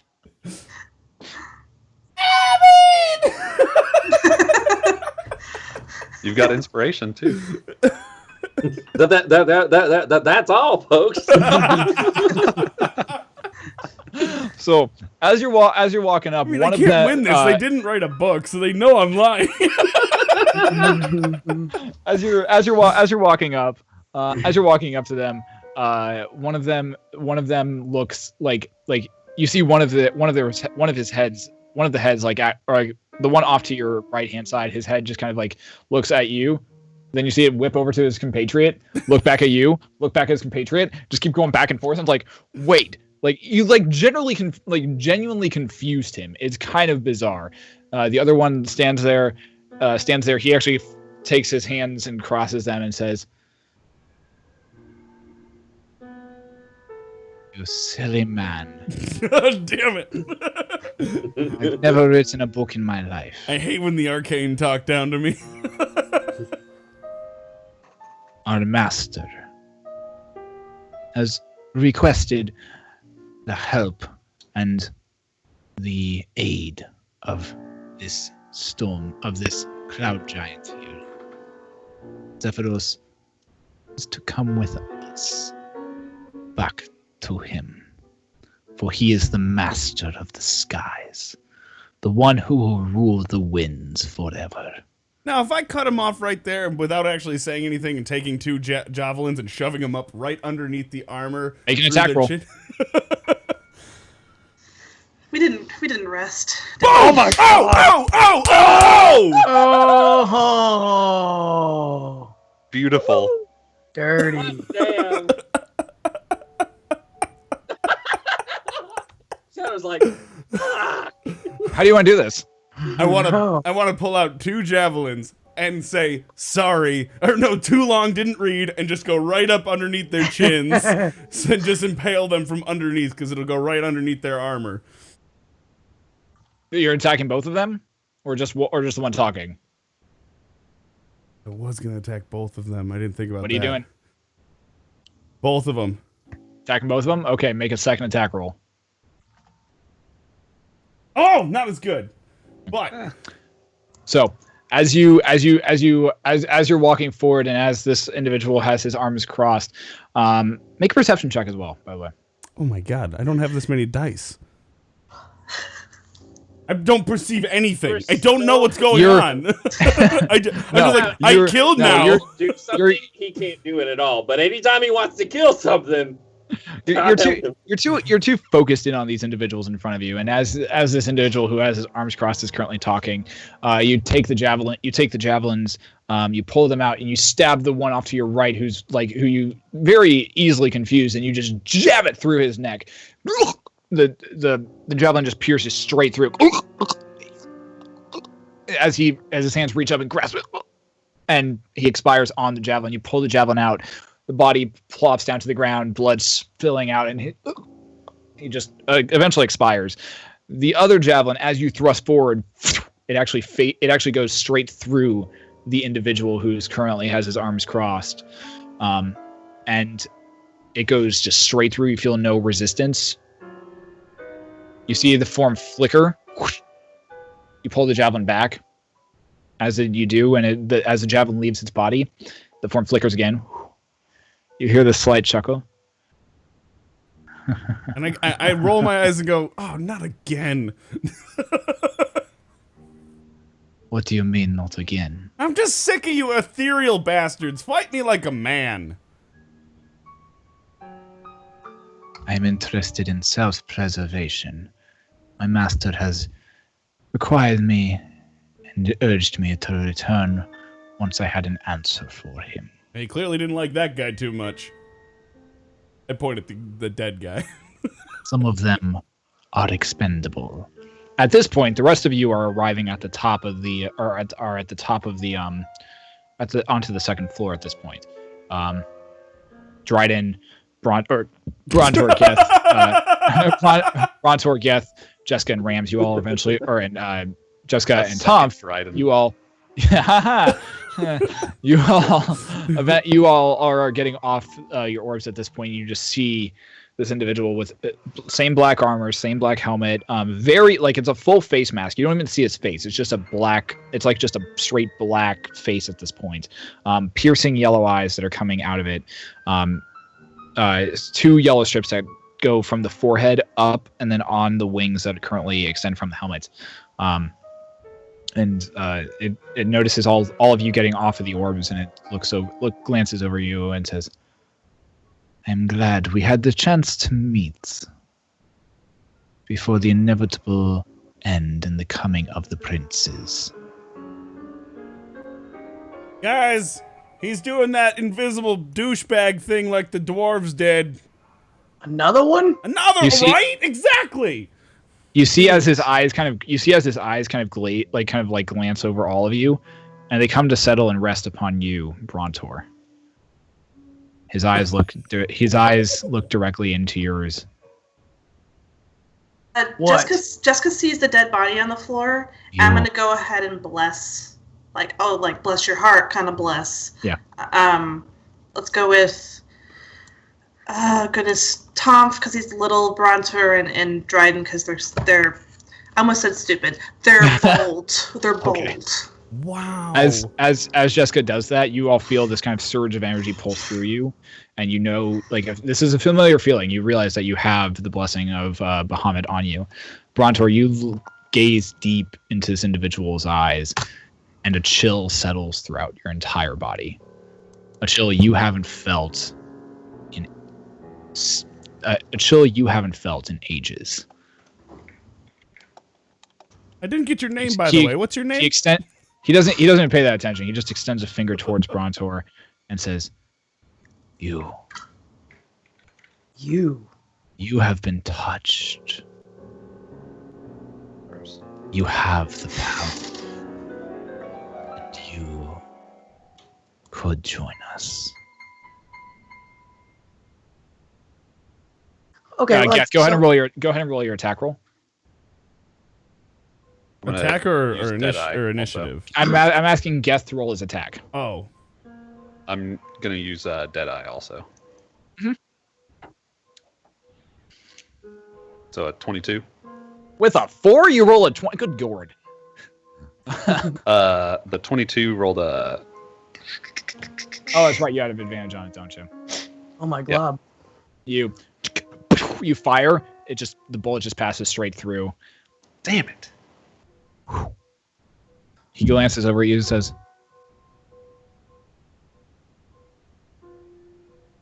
Our master would be quite interested in meeting you. For the record, when I heard the gunshot, I just threw my arms up like, we went over this already. I really want him to bleed. Our master would be interested in meeting you. He has an affinity for one with your powers. Dryden gets a little jealous. Have I seen anything like this before? You have not seen anything like this before, but his next words,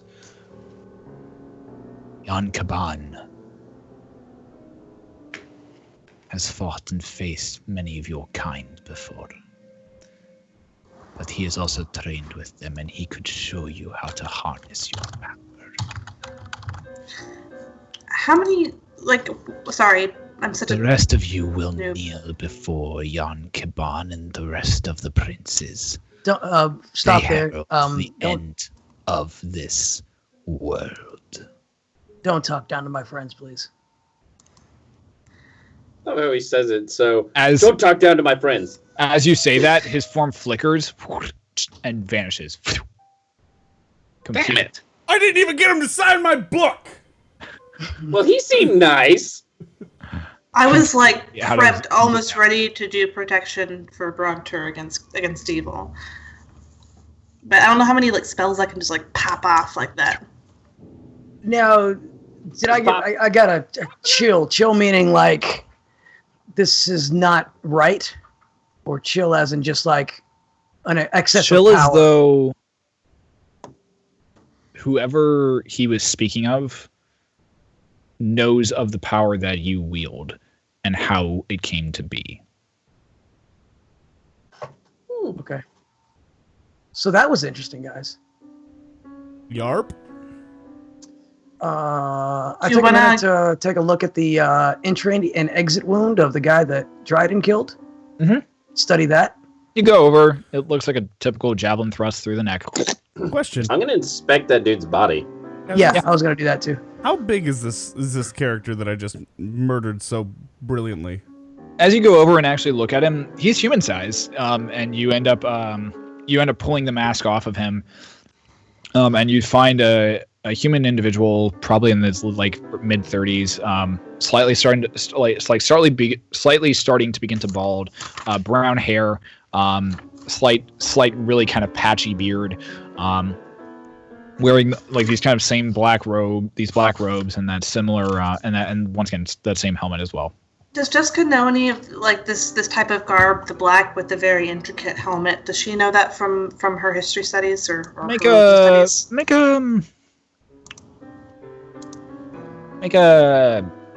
a history check.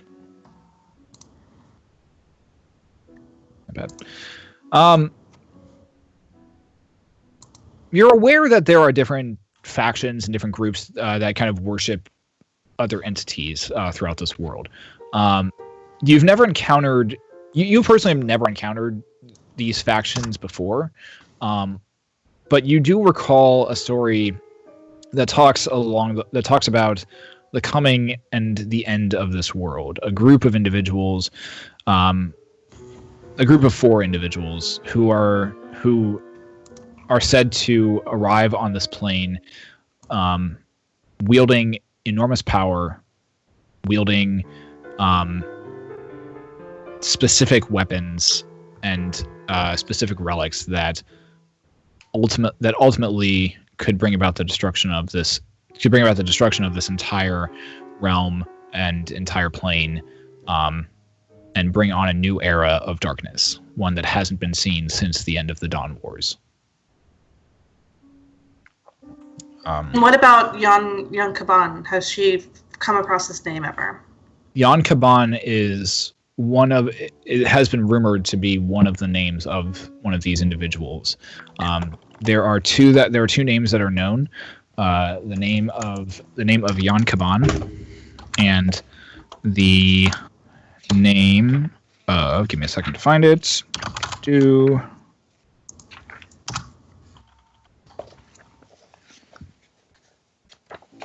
Nope.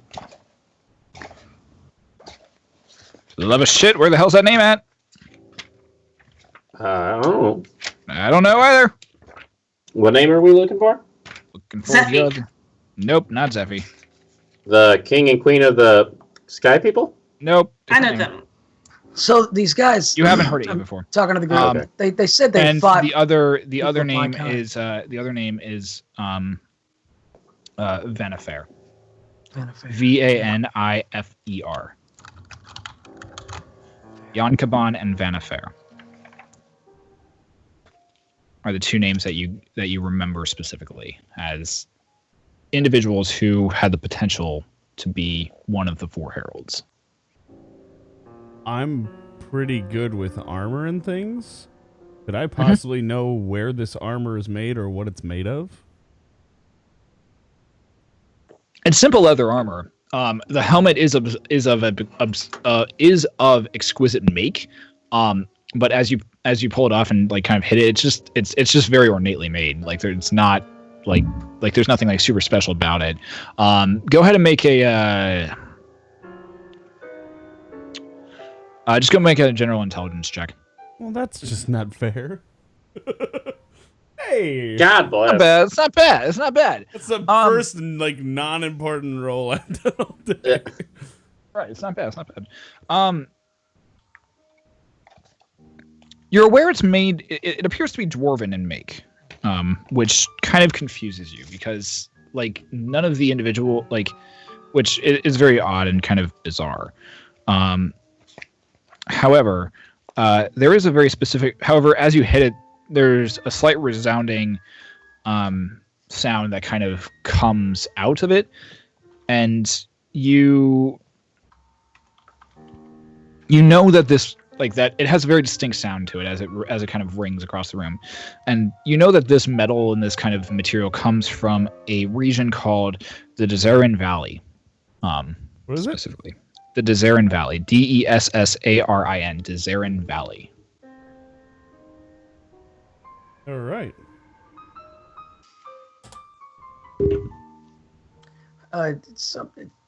He said that his master has fought people of my kind before. So meaning that he was probably not going to use me for the greater good. I want to know more about this guy and these people. Maybe we can talk to Zephyros. Brontor, I'm kind of, I don't want to put you in any awkward position, but I'm kind of curious more about you. What is it exactly about you and your people that they are referring to? He's probably talking about my studies with the blood magic. And this is really helpful magic that helps people and heals them, right? It can be. Okay. It's also been used for not so good of purposes. It all depends on who you surround yourself with and who you come in contact with. And your people? Well, technically my people were just humans. I previously have come across a man who taught me how to track, hunt, and use blood magic for what I'm trying to have done in life, which is find my family's killer. And he said, the man that I came in contact with said that that's the only way that I would be able to find the person who killed my family. I don't want to put you on the spot. Again, I don't want to make you uncomfortable, but if something comes up in this investigation, please let us know if something you know will help us. Will do. As of now, I'm as confused as probably most of you are. Okay. Hey, Zephyros, buddy, how you doing? You glance over at Zephyros, and he looks like he's kind of shaken up, but it takes him a moment, and he eventually kind of regains his kind of normal jovial self, and he says, a name I haven't heard in quite some time, Jon Kiban. I was a bit of a prick last time I chatted with him, but to think that he could request my aid at a time like this, he must be desperate. Interesting indeed. Zephyros, can you tell me what he was mentioning about his master and how he might have tried to use me for his benefit? No idea. All I know is that last time I met with Jon Kiban, he was looking for individuals of the arcane arts specifically, and searching for a way to go after a specific artifact that I've only heard in passing and in legend, but of course that artifact has been lost to time, and no one knows where it was, knows where it is. It's quite a difficult thing to find. What is the artifact exactly?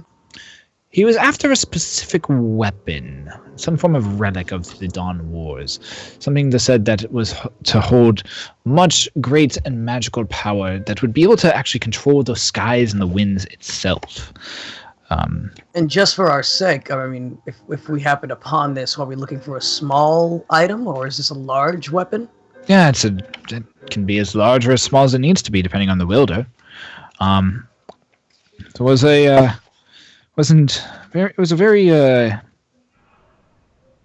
very interesting weapon originally. It was a trident. Oh. A trident known as the Wind Vein. Said to have very beautiful and dark sapphires,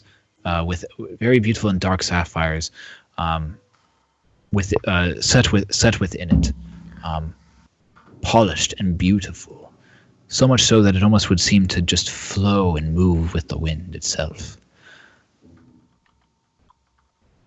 Legend states that whenever you held it, you could feel the ebb and flow of the air currents around you, being able to fly and move through the world at your very whim, able to control the winds and the rain and the weather that would be around you. Of course, that's all speculation. Now, does it always stay as the shape of a trident? Wouldn't know. Never laid eyes on it myself. But we do know the ornateness of it, so we could it's said to be possibly absolutely search beautiful. and seek it out. Said to be absolutely beautiful. So it's not an ordinary weapon. Good to know. Not that I'm aware of, no. Question: how far are we from the Desarin Valley? The Desarin Valley would probably be another week at the most, from where we are currently at.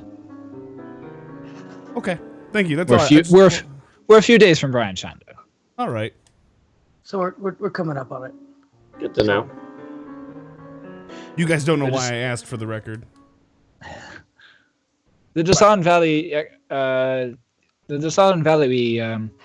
We passed it off to. It was off to our west about 4 or 5 days ago. I'm assuming that from what I could tell, they probably noticed us flying overhead and dispatched this group of individuals to come and pay us a bit of a chat. Ah, cool. All right, cool. So we're just nice. Flying tower in the sky, totally not a giant target. Got it. Very good.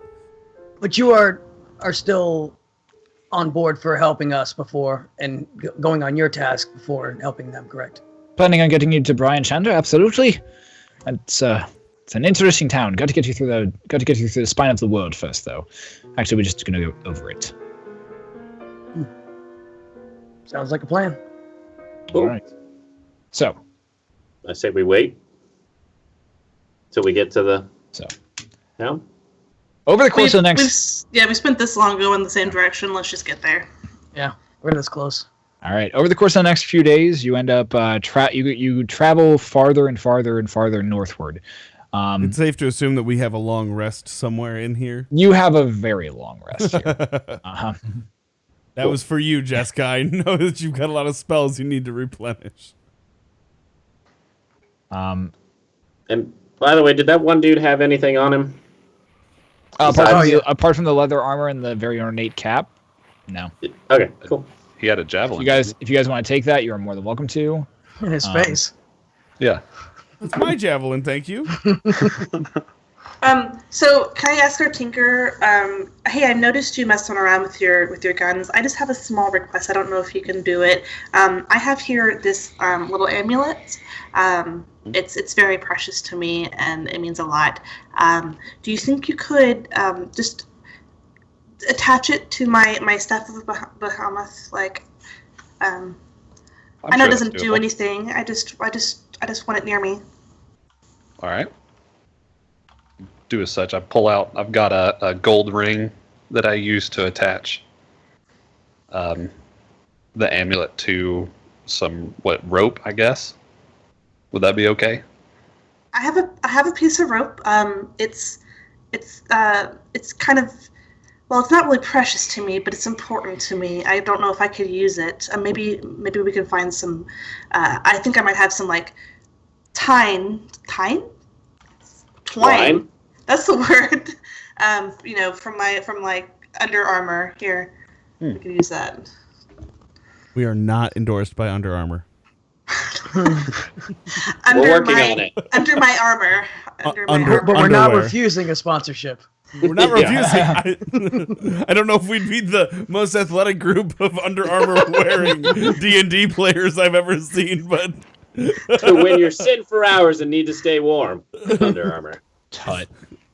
When you get swamp ass, Under Armour. Jesus. Wick the swamp ass away. When you're all out of pants because yours dropped off the cloud. I feel like Under Armour is just a new option when you go to the store for pants. That being said, I got something kind of awkward now that I'm hearing about this amulet.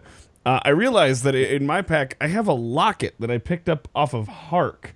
Yes, I'm going back a while back. I never opened it. I pop open this locket. What is there? Hark, what's this here of a locket? Let me look back in my notes real quick here. Something I probably should have done 3 weeks ago. In the meantime, I'm going to attempt to learn juggling with the salt and pepper shakers that we haven't brought up since the second time we ever played. Dexterity check. Those are in my bag. What? I thought they were in my bag. Never mind. You can borrow them. I let Tonph have the salt and pepper shakers. All right, so you open up the locket, and you find the image of a. He's juggling with the salt and pepper shakers. I figured that out. I was more confused on what Cody and Brandon were doing. It confused the hell out of me. Will Ferrell from the office. Anyways, you open up the locket. You find set within it a picture of a woman who has brown hair, about shoulder length, eyes that are very piercing and kind of just looking directly at whoever would be looking at the portrait. A slight smile across her face. Very simple, very plain. But yet oddly striking and beautiful. You do notice rounded ears. It's the mini Lisa. I see what you did there. Nice.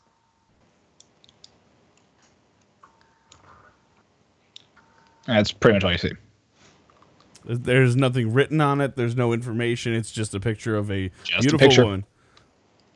All right, I close it and put it back in my spank bank pocket. Wow. All right. Did I come back to the right words there? Yup. Okay. Just want to make sure that everybody's got a spank bank. That happened. I mean, everybody's got one. Jesus. So, moving on. And Jeska's done. So, moving on.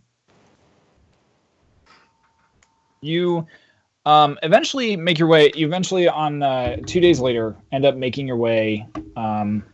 As you're kind of walking over the clouds, you realize that it's gotten it's normally really cold up here, especially within the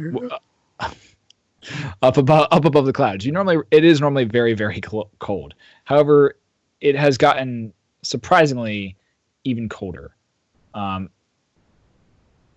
the point where as you glance down, you can actually see the snow being snow actually covering the ground. You actually can see snow covering the ground, and you glance down and you see kind of looking off the edge of this large cloud where the cloud actually becomes less physical and weight bearing. You can see that you're passing over mountains. Very large mountains that seem to be just jutting straight from the terrain below. Very, very far down.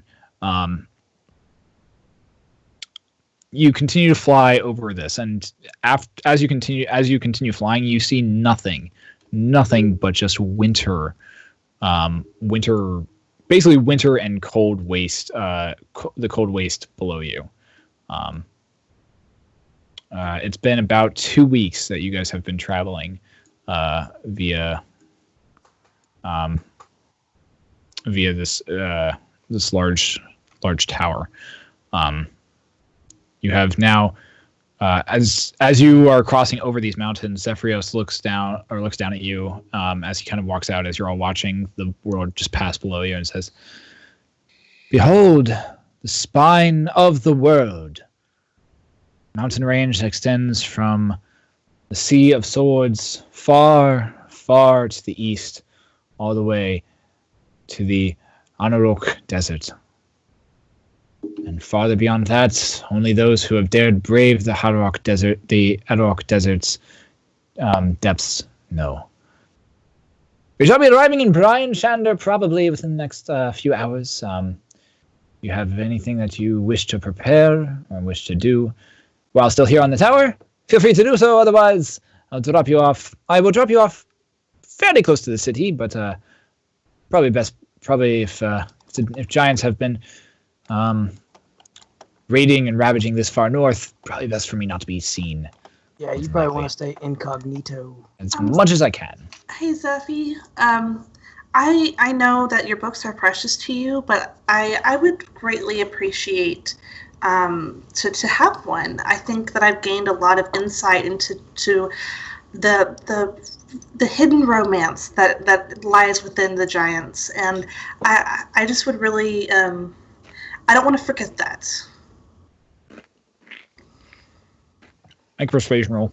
The crunching is what sold it. Make a persuasion roll.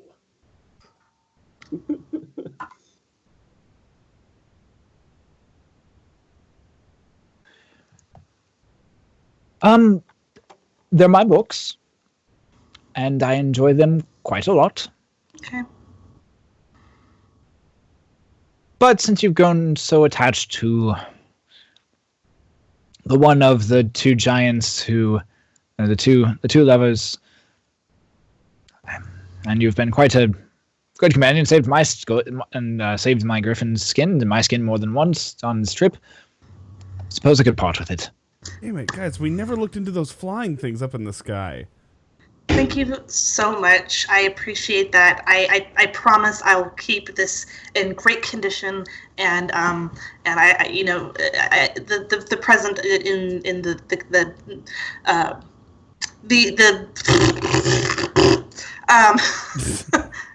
You're very flatulent, Dragonborn. I feel like this might be something you want to look at. Here we go. The jester. Why can't I think of the word? God dang. Words gesture. are difficult. They are very hard. That's why I need the book. The gesture in itself means as much as the book. But I'm glad that you have been able to find some enjoyment with it, as I have found much enjoyment on many a cold evening. That's getting weird. What? Was that little voices in my head? Okay, be right there. And he turns around and walks back into the tower. Boom, boom, boom, boom, boom. And as he walks back into the tower, he says, "I'll leave it on the floor for you." Boom, door closes behind him. Over the course of the next day, you eventually come flying. The tower begins to descend, and eventually you land within. You can actually see a large sea far off in the kind of this vast wilderness and wasteland that just seems to be covered in nothing but snow. It is very, very cold up here. You guys many of you are kind of like are shivering, and it's like even as you continue to descend, you think it's going to get warmer, but it doesn't. You just continue getting colder and colder. It seems to be sinking into your bones at this point. You eventually you catch a glimpse of this large city. Not as large as Waterdeep, but a good sized city that is currently set within the that seems to be set just a few miles to the north of you, and you get your first glimpse of the city of Brian Shander. Come on, there we go. you get the first glimpse of the city of Brian Shander. Jeez. There we go. It's like that's like hella blurry, but it was just my computer. As the tower lands in the thickest thicket of trees that it can find, which isn't very thick, it's actually pretty sparse. The tower lands, the clouds dissipate from around it, and it looks as though the tower has just been sitting there for eons and eons. As you walk out into this frigid wasteland, the wind blowing, chilling you to your core. The snow, as you take your first steps, you sink into the snow. Most of you up to your, for those of you who are a little taller, either up to your like mid calf. To those of you who are smaller, it's kind of pretty much up, like almost past your neck at this point. It's pretty much only just your nose and your eyes that are currently popping out of the snow.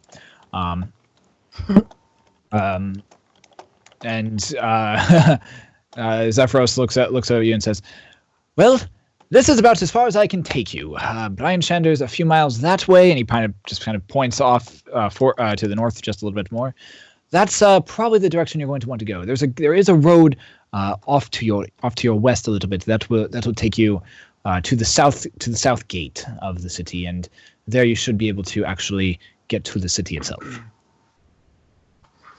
All right, thanks, Grumpy. Thanks, See you Debbie. later. It has been quite a pleasure, and I look forward to seeing you again. Don't die. Make sure you don't. I would be very distraught. See what you can do about getting everything back in order. The giant world seems to be our world seems to be in quite some peril right now, and I feel like the longer this trudges on, the small folk are going to continue to die more and more often, and that's not something that anyone really wants. We won't forget you or your people. You've done us a great service. Well, I'd hope not. They seem to be rampaging all throughout this entire country. Kind of hard to forget them. I go up to Zephyros to give him a hug and realize there's no chance. So I kind of just fall onto his foot and hug his foot. He looks down at you, picks you up, like literally extends 2 fingers and picks you up by your shoulders, kind of brings you up to his eye level and says, "I appreciate that." And he actually brings you down. He actually brings you down into like the crook of his arm, and like I'm all into it too. I'm like arms wide out, like burying my face into his bosom. your Brontor's face and over your it. He's arm, already out on the ground. your face and arms just kind of like goes into it. I need you to make a strength saving throw. Uh-oh. Well, while he's doing this, can I go hug his toe? Wait a minute. Oh wait, we didn't level up. Never mind. We're good. You take 5 points of crushing damage as Zephyros' arms just give you the biggest hug you've ever felt, and literally like it's almost like being smothered. You're just like, and you like try to tap out. You're like, you try to tap out. Eventually, he releases. You catch your breath, and for you, this is saying something. He lowers you back down to the ground, plants you in snow, and he says, "I do look forward and hope that we meet sometime in the future." And he turns around, "Good luck. May whatever you find be to your liking." He turns around, walks back into his tower. Bye, Zeffy. The door closes behind him. Clouds gather all around you. Your vision obscured. You can't see anything as just this huge fog just comes around you. Eventually it clears and there's no tower in front of you. You glance up, you see a cloud, just a single cloud, just floating higher and drifting higher and higher away from where you are at. Jeska says a little prayer for Zeffy's saneness and safeness. Yeah, the humanitarian over here still calls him Zeffy.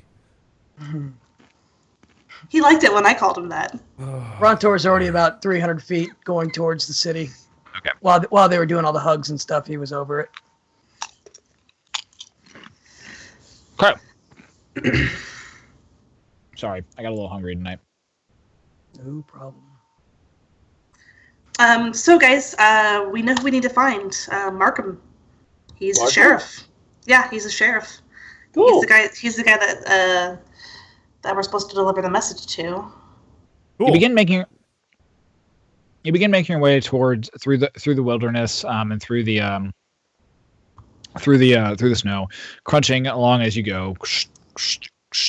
Eventually finding your way to what you can only assume is a road, as it seems to be just kind of a ditch of snow that seems to be kind of cleared out. As you clamber over like kind of this large mound of snow and slide down into this ditch. You find the snow is much more packed down in this area, and this appears to be some form of road. You continue walking north for a few miles, and you find that the Brian Shander city does come into view eventually. And you see yourselves approaching to a large gate that appears to be wide open. Appears to be wide open at this point. And you see not a ton of tracks currently approaching this area, but a few tracks. Some what appear to be some wagon wheel tracks, some other kind of just general foot traffic. As you get closer and closer to the gate, you do start seeing other individuals along the road as well with you. And a few of them kind of are like, no one really pays you much mind, apart from just the occasional kind of weird look at what the hell are these people doing so far north without really that much good clothing on, and God, they look like they're cold. I need all of you to make Constitution saving throws, as you've been probably walking for about an hour and a half at this point in the frigid freezing cold. Jeska's miserable. She doesn't like cold. Get it, girl. Ooh, crit. Ooh.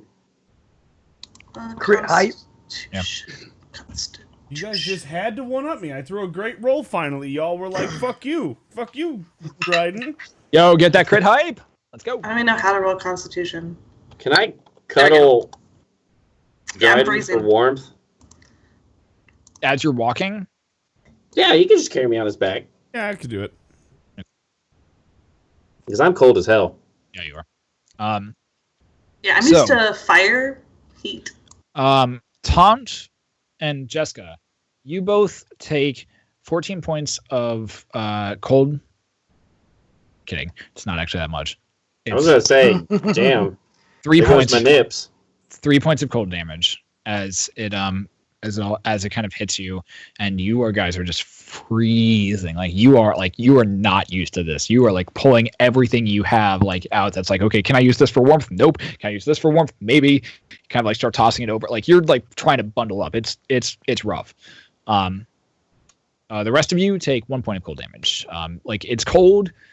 It's really uncomfortable, but you can push through it. Even me? Even you. Dang. All right. All right, then. Eventually you make it to the gate. And a few other individuals are currently walking along with you. You see a few what appears to be a caravan, and some individuals and a few individuals who have currently kind of just broken down what appears to be some form of a camp outside of the city. Tents currently have currently been taken down. You see the remnants of a fire, and you hear a loud voice currently. You hear a loud female voice currently shouting out, "Greetings, greetings, greetings, your first-time visitors! So glad that you can make it to our wonderful city of Brian Shander. I am the sheriff's deputy, Auric Brighthelm, and I am here to make sure that those of you who are first-time visitors here are able to find your way around the city. Not that hard. It's quite a wonderful place. Make sure that you are able to stop. Make sure that you are able to stop by Kelvin's Comfort and get some Beard's fire brandy. It's only sold there, It's some of the best liquor that we have in this town. Make sure you stop by. You won't want to miss it. It's so glad that you're. Mind you, stop. You there. Stop it. Mind it. The cold will eventually take you if you continue to act that foolish. And you see two other individuals currently kind of squabbling over something. You can't really tell what, but they're going to. She's kind of trying to tell them off. You see this very. most of you can't really see where the voice is coming from, but you can hear it. As you get closer and closer, you see this very short dwarven woman, very bright red hair that's currently that is braided, and then the braids are kind of taken up around into the front and then around the back of the head. She's kind of glancing around. She seems to have kind of rehearsed this speech to a bit. If you've brought goods to sell, continue forward and straight. The market lies straight ahead. That's probably your best bet. Located off to your right as you enter the market square, there's going to be places for you to drop off all of your wares and everything, but make sure you get to bed first. If you don't get to bed first, it's going to, well, you might be stuck out in the cold. We don't have so much room here in the city, but you'll be able to hopefully find a good hot meal, be able to find a good place to get some drink here.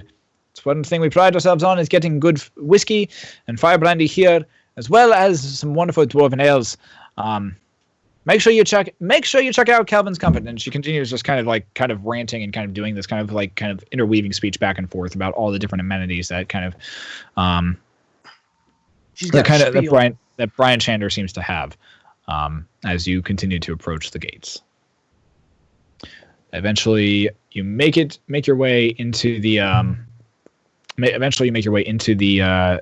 city, passing Ogric Brighthelm. Can't talk tonight. Ogric Brighthelm. You eventually pass her, and you see that she is a dwarven woman. She has a belt. She has hanging at her belt a what appears to be some form of an axe, hand axe, currently at the side of her belt, and she also seems to have a large great axe currently slung across her back as well. She is covered. Hey, she looks up at you and says, "You're quite tall, but good on you. Glad you were able to make it up here to Brian Chander. And go get some firebrand whiskey." You got it. I'll join you. Make sure you do. I'll catch you there in the evening. It'll be a wonderful time. The band, not quite the best of musicians, but after about 3 drinks, no one really cares. I got my ukulele here. I can help. Wonderful. I mean, another musician. I'm so glad that we have more musicians here. They're wonderful. You have to make sure you perform. What's a ukulele? It's like a small instrument with strings. Great. You have to introduce it to us. It's quite pleasant. Must be wonderful to music. Is there somewhere where a woman of faith can go to pray quietly? I mean, there's a few temples in town. Are you And what kind of temples? Who are the there's the deities? There's the House of the Triad. That's probably going to be a best bet for them. It's a temple. It's a temple. It's built mostly to Tyr the god of justice, Tonph the god of courage and sacrifice, as well as Ilmatar the god of endurance, and he's also the face of suffering. But it all depends on who you talk to. My question They to you seem like a very hardy people. My question to you becomes: is there any place around here where women who do physically oppose faith gather around to gorge in self-indulgence? A brothel. She gives ill repute. She gives you a weird look as she gives you a weird look, and then you say that, and she's like, "Oh, that's right. You're one of those individuals. Well, you're looking." Well, if that's what your case, I mean, there's a single pleasure house here. You're looking for. Let me consult my notes. You're looking for the ice. You're looking for the ice picks. The ice picks respite is what you're looking for. There's quite a few individuals. There's quite a few ladies there. That's what they do for a living.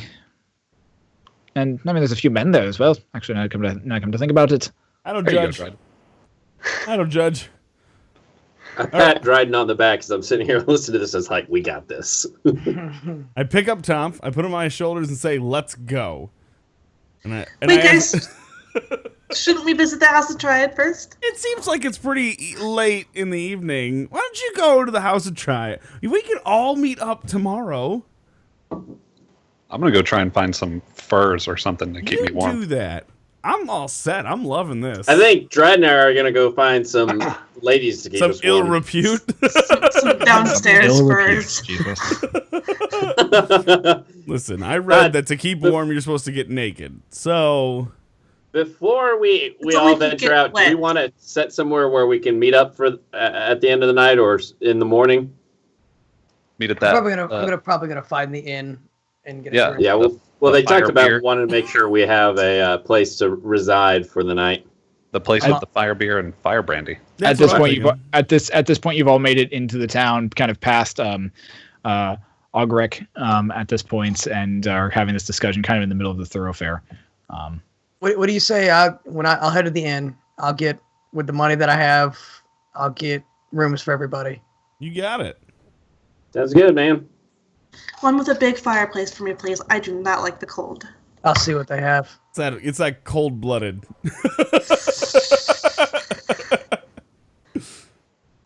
So, Tonph, you ready? We got this. Let's go. Tonph and Dryden make investigation checks. Hope you guys can find it. 15. And they get lost all night. 2. Oh no! Dude, where's my car? All over Listen, again. you tell me There's where to Dryden. put it, and I'll put it there. But other than that, I have no idea.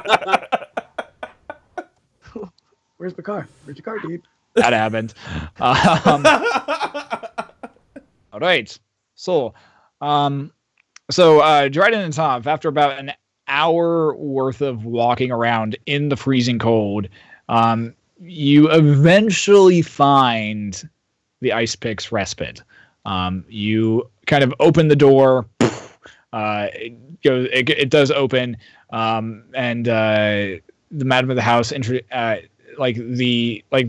this point, more snow has begun to just fall, and a nice it almost like there's been a very light snowfall this entire time that you've been here. All right. Since I assume my hair is now covered in snow, I'm going to use that and just wipe it back and get, for the ladies, any sort of debris taken care of that would be residing in the moose that I did have. All right. Did you just Make clean a, yourself up? He's trying to Shh. I won't make tell. make a nature check. Okay. 19. Basically, just took. You a managed to clean shower. yourself up pretty damn good, honestly, giving all everything that's due. You kind of dive into a large bank of snow. You kind of just wriggle around in it for a few minutes. It's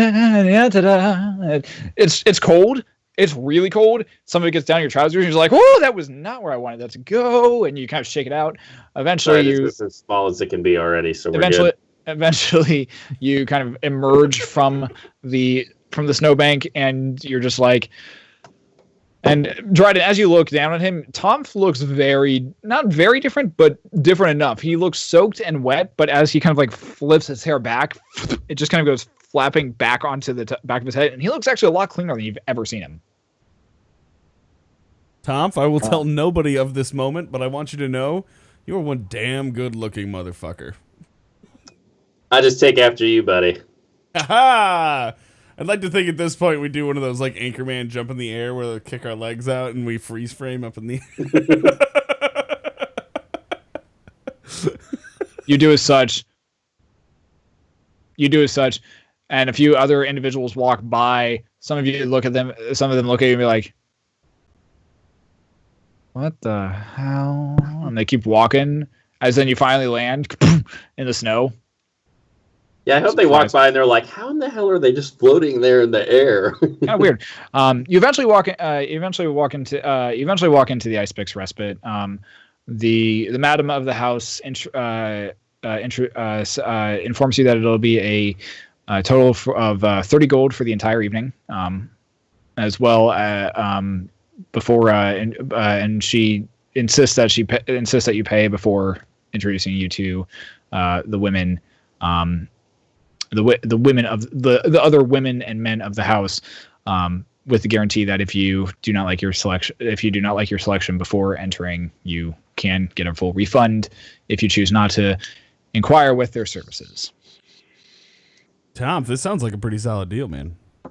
I think we're pretty well now, are we set. talking 30 total for the two of us? No, 30 each. Oh, 30 each. 30 each. Okay, I understand now. Cool. I was just curious. I got this, buddy. I give her 60 gold. Oh, hell yeah. You give her you Dryden right on the ass. and that's kind of about where your hand reaches. Yeah. Is this what Florida's going to be like, guys? I'm just. Yes. This is all in character right here, guys. And brunch, if you guys don't recall. And brunch.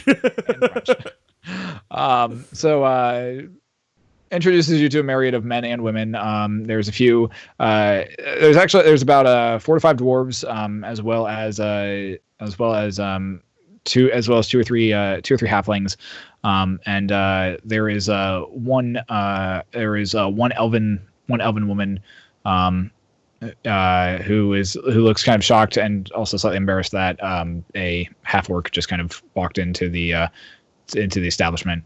There's a few dwarven men and there's a few dwarven men who stand there looking ready to go, as well as a very odd, scaly individual, dragonborn, from what you can tell.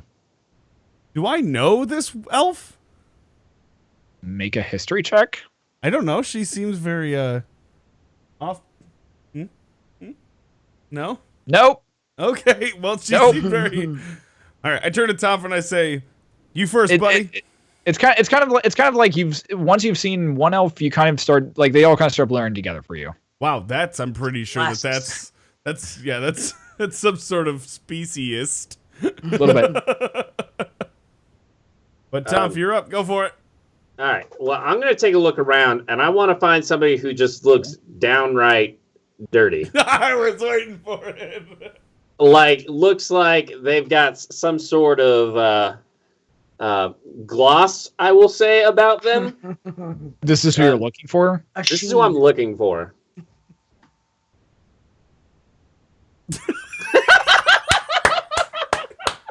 I'll let the dice decide on this one. They all look really clean, actually. Like, none of them seem to really have any filth on them, surprisingly. That's not my particular... All right. Well, I'm going to go with one of the dwarven women, then. Okay. Because I'm sure they're fairly burlesque and like to get a little bit dirty. Okay. All right. And Dryden?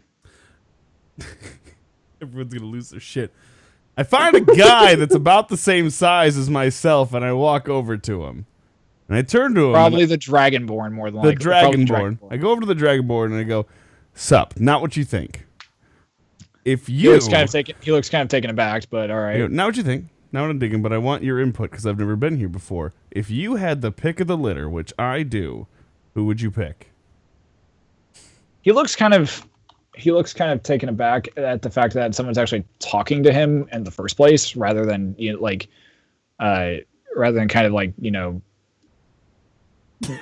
paying for Evaluating. he looks around and says, "Well, what I hear,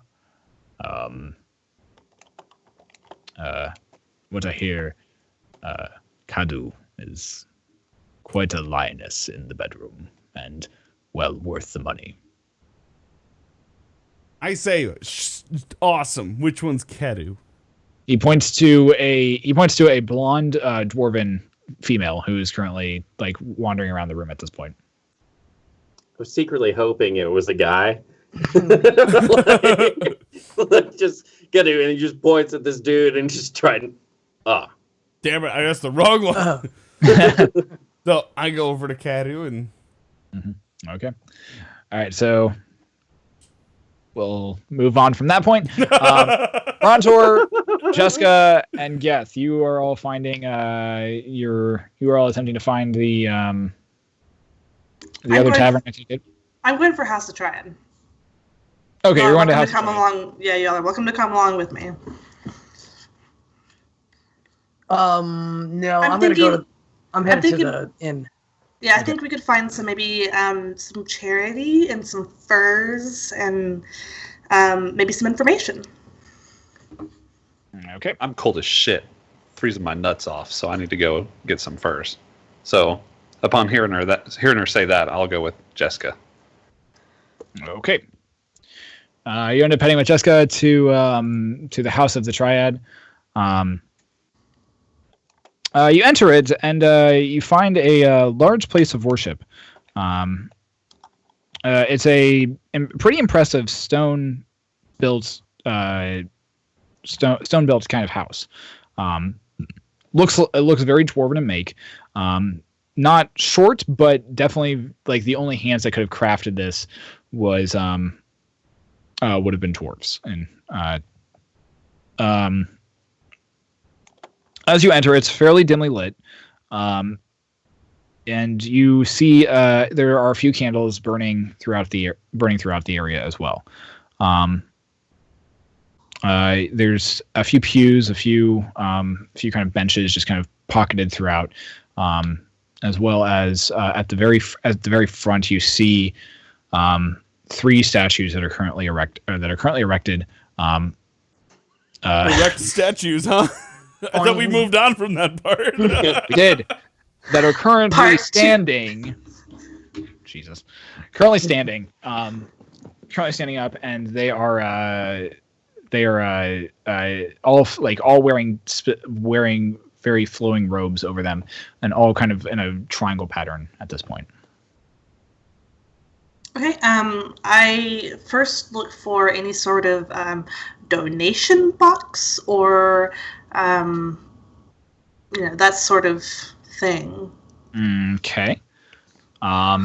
You see, there's a few like what look like a tithing bowl. Like you see like a few coin boxes, but that's about it. Like you don't really see anything like that would like be for like clothing or anything else along those lines. Sure.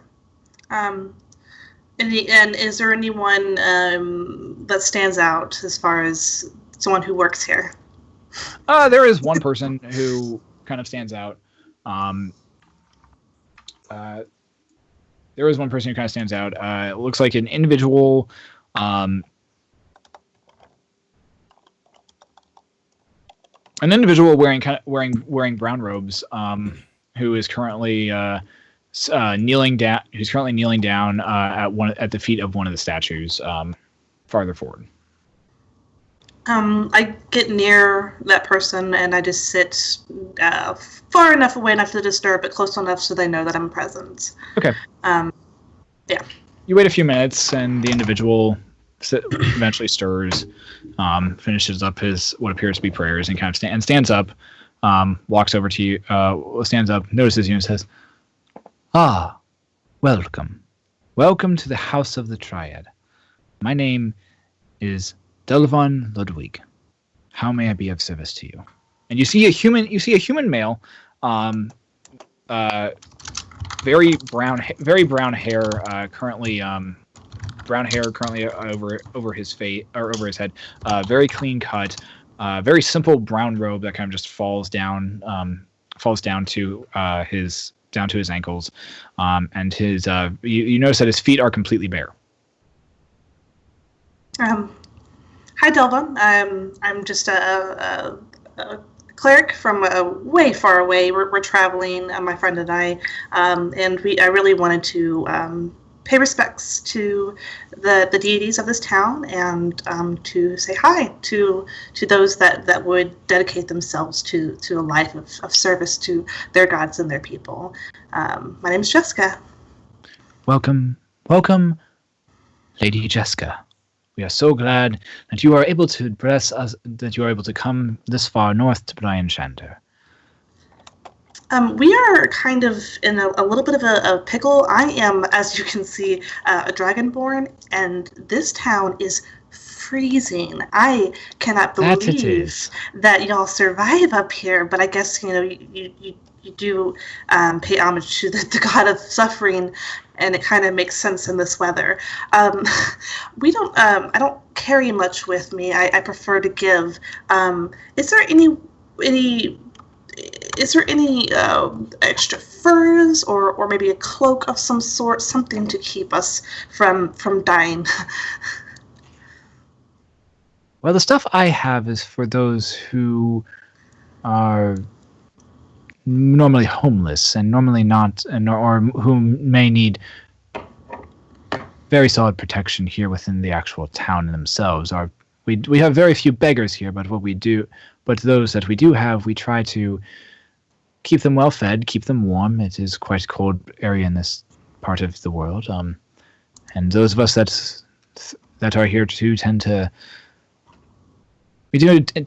enjoy the suffering to an extent, and through that suffering we find purpose and meaning. I do have a couple things I could give that would actually, maybe you could barter for things later. If you are looking for cloaks and for furs, I might suggest the regular marketplace. You'd probably be able to find something there, or possibly one of the taverns. You might have something that you'll be able to use as well. But unfortunately, I don't have much here within our humble temple.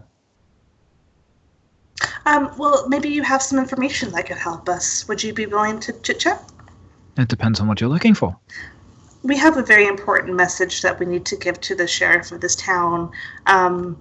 Is Markham available to people? Like, what is he like? Is there any sort of political stuff we need to know? And also, you're barefoot. It's very cold. Are we missing a custom here? No, it's not a custom here. I'm originally from Waterdeep, and I have been, as part of my oath, to Ilmater, the god of endurance, in the face of suffering. I've taken an oath to walk these lands barefoot and enjoy the pain that comes with every step that I take. Eventually, after a while, you no longer feel it and you become numb to it. But as for Markham, he is normally found around either around the walls or around town square, around town hall. He might be available. He might be available for you, be able to chat with you for a few moments. He is the sheriff after all, so he's quite busy most of the time, but he always tries to make time for those who seek him out. Is there anything we should know about your big town here? Customs or again, any sort of political upheaval? Is everything pretty cool here? Everything's pretty cold here most of the time because we live in the snow. Sure. But no political upheaval that I'm aware of, or none that I concern myself with. No giants that make storms and kill people or anything like that? None that have been spotted in this area as of late, no. I mean, we always have frost giants that tend to wander the frozen wastelands, but they tend to stay much farther north than here, or much farther into the actual spine of the world than here in the wastelands. Are those frost giants pretty friendly? God, no. Oh. Gods, no. Okay. Geth walks up and kind of interjects. And yeah, sorry. Which one's the god of suffering again? And he gestures over towards one of them, and he, as you kind of glance over, you see wearing a very long wearing a very long robe all the way down to the ankles. One of the statues, and you see on the face a face that seems not like, it seems like a very odd mix between in pain, but also in joy and ecstasy, from what you can tell. Like, it's a very odd mixture, like, in facial features that currently like adorn the face. There is no hair. It's just a face and a body wearing this long robe. Excellent, thanks. I'll walk away to one of the offering boxes and I'll put 5 silver in them and then sit down quietly. Okay. And mind my business. All right. Yeah. Well, I think we Start have. praying. Yeah, I go near Geth. And just before he starts praying, I think we could rest here, but I don't know how much more we can get from the House of Triad. That's fair. Okay. I think maybe we could go back and check with Brontor, see what he's up to, see if he's found anything good. If you're and can't talk. Delvon does kind of speak up and says, if you do get the opportunity to where did you say you were from? Well, me. I'm from my homeland with the Dragonborn, but I've traveled around in the honor of being a cleric of Bahamut. Oh, quite interesting. Quite interesting. Bahamut's not normally one of those deities that we find this far north. If you get the option to, if you get the chance, you might want to talk to Sir Beric Nielf. And who's he? He is a member of the Order of the Gauntlet. He's been here for he's been here for a few weeks, looking into some interesting business going on here within the town. But I'd suggest talking to him if you have some interest, if you have business here. He might be able to find you some warmer clothing. He has connections within the city. Oh, well, thank you so much for that insight. I do appreciate that. I'm going to go ahead and give him 2 gold for his kindness, and I say this is for the few unfortunate homeless that tend to be everywhere that we are. He looks at the gold and says, "Oh, why, thank you," and takes it, and you see him promptly go over and place it in one of the collection boxes that are kind of peppered throughout the space. We start heading to the inn. Okay. After praying. All right, Brontor, you eventually find. You do find. I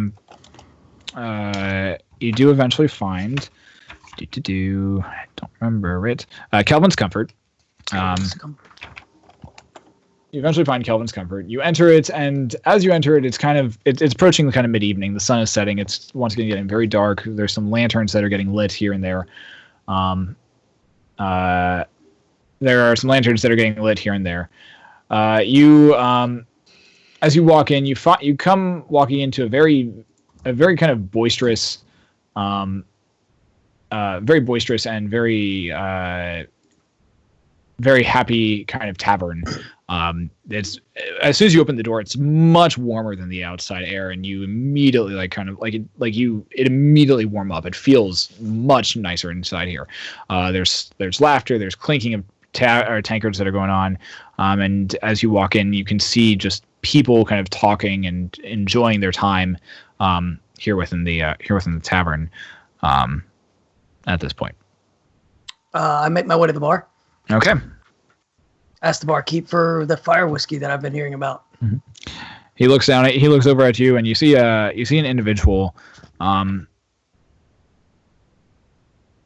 You find an individual who has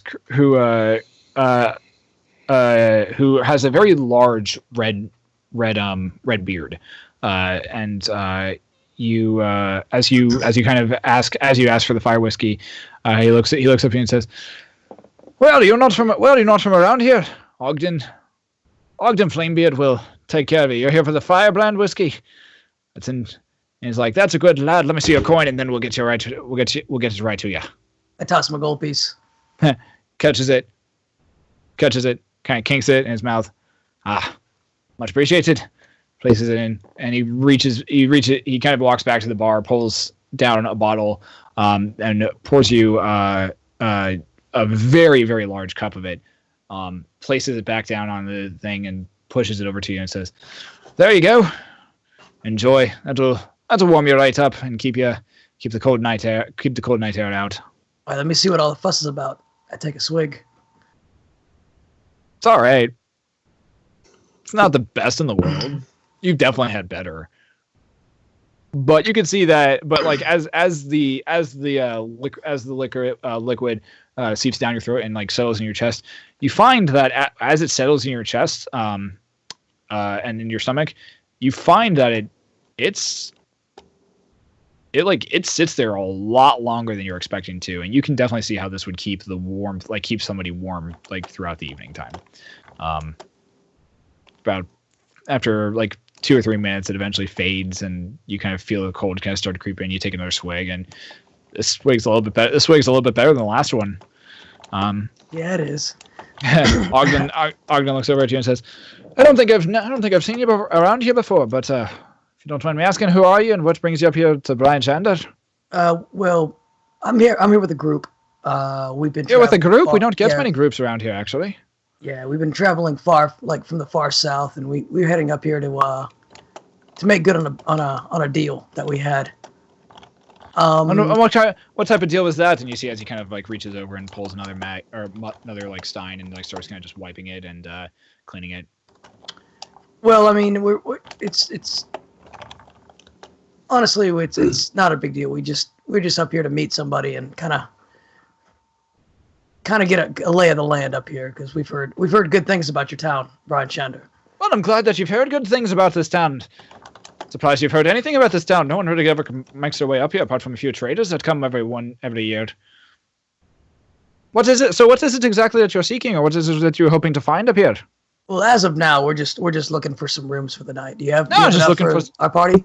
We got enough for it. How many rooms do you need? We're gonna need 5 probably. We're gonna need 5 rooms, all right.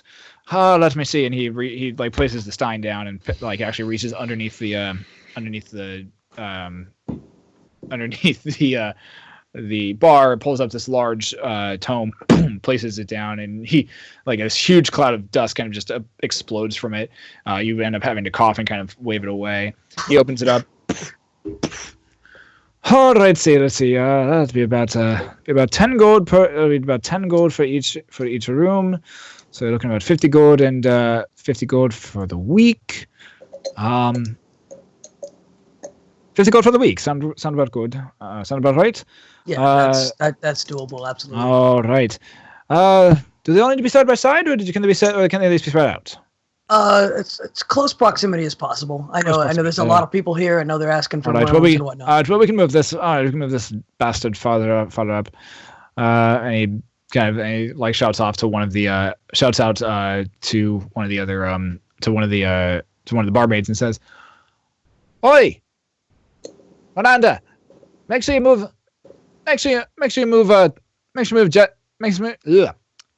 Jackson all the way up to the 3rd floor. We got to make room for some new guests coming in here." She was like, all right, do what I can. I appreciate that very much so. All right. So that'll be about 50. So that'll be 50 gold for the entire week, and we have the 5 rooms have those 5 rooms. I hand him a bag of 50 gold pieces. You take it. Make sure you mark that off. Yep. Dryden and Tonph, make performance checks. Yeah, buddy. Here we go. All right, moment of truth.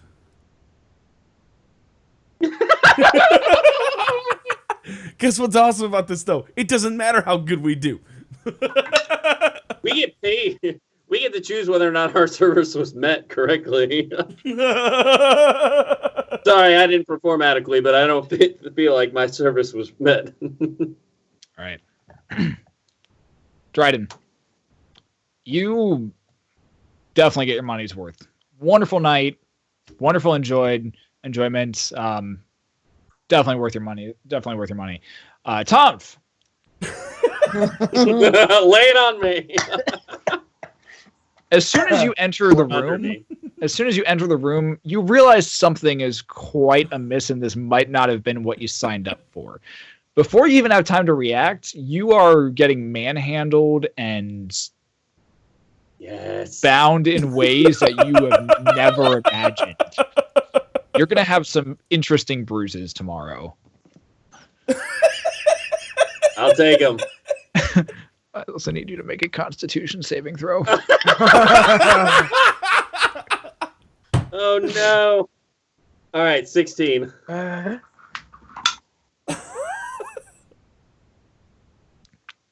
He got half manhandled. That DM look right there. Yeah, that's the best look. Is oh god. You take.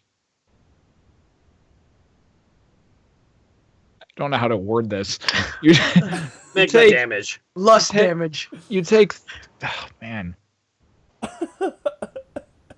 Last You damage, take 3 points of bludgeoning. piercing damage. Piercing. Even better. Best way I can explain it. Done. I guess Wouldn't it be- it's Wouldn't it be burning crushing damage? damage. No, crushing damage. Crushing No, damage sounds so this much is- better. This is piercing. This is Definitely God. piercing. This is piercing damage. What the hell? I think you're making Isn't it some called choices. ice pick? I think you're making some choices for him. Yeah. Night with Joffrey Baratheon. So remember that conversation earlier? How we talked about it being here? Yeah. Oh. It's no Moving on. I'm letting your imaginations roam with this. That's all I'm doing. All right. Lashing. As the evening comes to an Wait, as how the evening much comes does to he a take, close, you though? all, Jeska and Geth, you eventually find your way back to the to Kelvin's comfort. Tonph, I need you to make another performance check. 16. After about 2 hours, you're able to turn it around. Not the best night you've had. Pretty close to the worst night you've had, but you do eventually manage to. You eventually manage to end your evening. You've managed to find yourself to rest in the arms of this dwarven woman. You all wake up the next. You all eventually come to a full evening's rest. You wake up the next morning. Dryden and Tonph eventually finding their way to Kelvin's comfort as well after basically getting kicked out of the brothel. Flexing too much. After eventually getting told that okay, time to leave, need to get out. And food, and they don't serve food at the brothel in the morning. That's not them. I don't think I need brothel food anyway.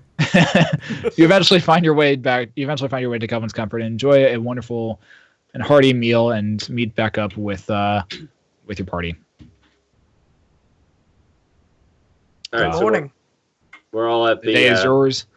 To Jeska, Geth, and Brontor, Dryden, and Tonph come walking in a little bit later on in the later on in the day. Oh, hey guys. You look a Or a little. little later in the morning. How was Hurts. your guys' nights? Do you need healing? And just to preface, I have to touch you to do that. I'm all set. I feel great. I like a baby. Like a baby. Yeah, no, I might be You're, able to. you're limping. Yeah, I. Hey, you know what'll help with that pain? Some of this Firebeard stuff this guy at the bar's got. I'm gonna go get one. You want a round for everybody? Let's do it. I heard a rumor, Tom. Do dwarvish women actually have beards? Oh yeah, this lady was like. It was Down there. She had the beads and everything. Yeah, it was fully detailed. I was just curious for my studies. Yeah, no, yeah, it's like a Jamaican paradise down there. What's Jamaica? You've never heard of Jamaica before. Oh, it's a halfling thing. I sorry, I forgot you guys. So the drapes match the doorway beads.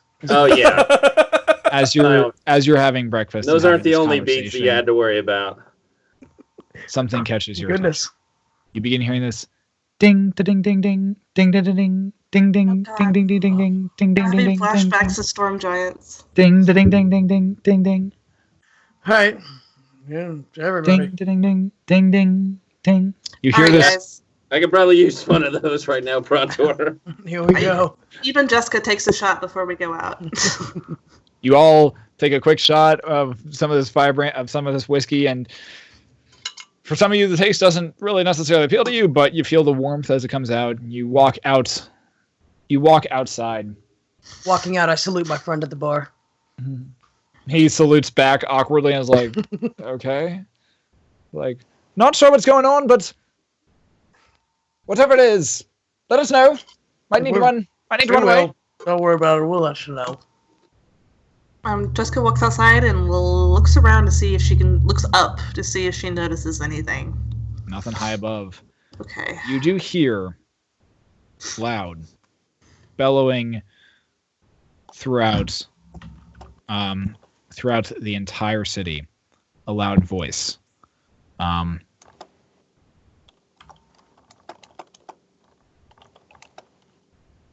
A booming voice from the distant calls out across the entire city of Brian Shander. Surrender, Artris Kimber, or die. Doom comes to your city. We have come for him, for he holds the key. And that's where we're going to end this evening. Oh! The cliffhangers. Crap. Ladies and gentlemen. Bow. Ba-da-da. Oh, wait, wrong one. Ba-da-da.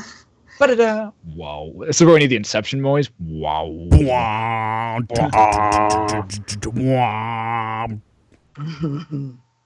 All right. Ladies and gentlemen on Twitch and on YouTube and anywhere else that you are watching this and viewing this content, thank you for hanging out tonight. We much appreciate you guys. I'm your illustrious DM, Shadowhack90, or Nathan. We like to play Dungeons & Dragons here. You can catch us every Sunday evening, 7:30 Eastern Pacific Time, Eastern Standard Time. Here on twitch.tv/Shadowhack90. Guys and gals, where can they find you if they want to find you? I'm the Blue Ranger. You can see me at twitch.tv/I'm the Blue Ranger. I'm the Blue Ranger on Twitter, Instagram, Snapchat, Facebook, everywhere you can possibly find me, and youtube.com/I'm the Blue Ranger for daily uploads. Mine seems so small after he does all that. I'm Ramsbug. Find me on Twitter at Ramsbug. Cody, where can they find you? Oh, you can find me at twitch.tv/Codybedrock36, also on Twitter and on YouTube. I have a channel that I throw videos up sporadically. Tonph? Hi, I'm Shadowcawn. You can find me at twitch.tv//Shadowcawn. Whatever slash you want to use. I think either slash works. It's up to you. And I'm also on Twitter. You can find me at Shadowcawn. I can spell it out, but I don't know. Spelling's not Tom's strong point. And then Zach. Yeah, hey, I'm Zach. We've got our Twitter handle above us right here, right? Yeah, it scrolls. Okay. Yeah, you can find me somewhere on there. It says at Not the Lane. You're gonna find a post from like 3 years ago.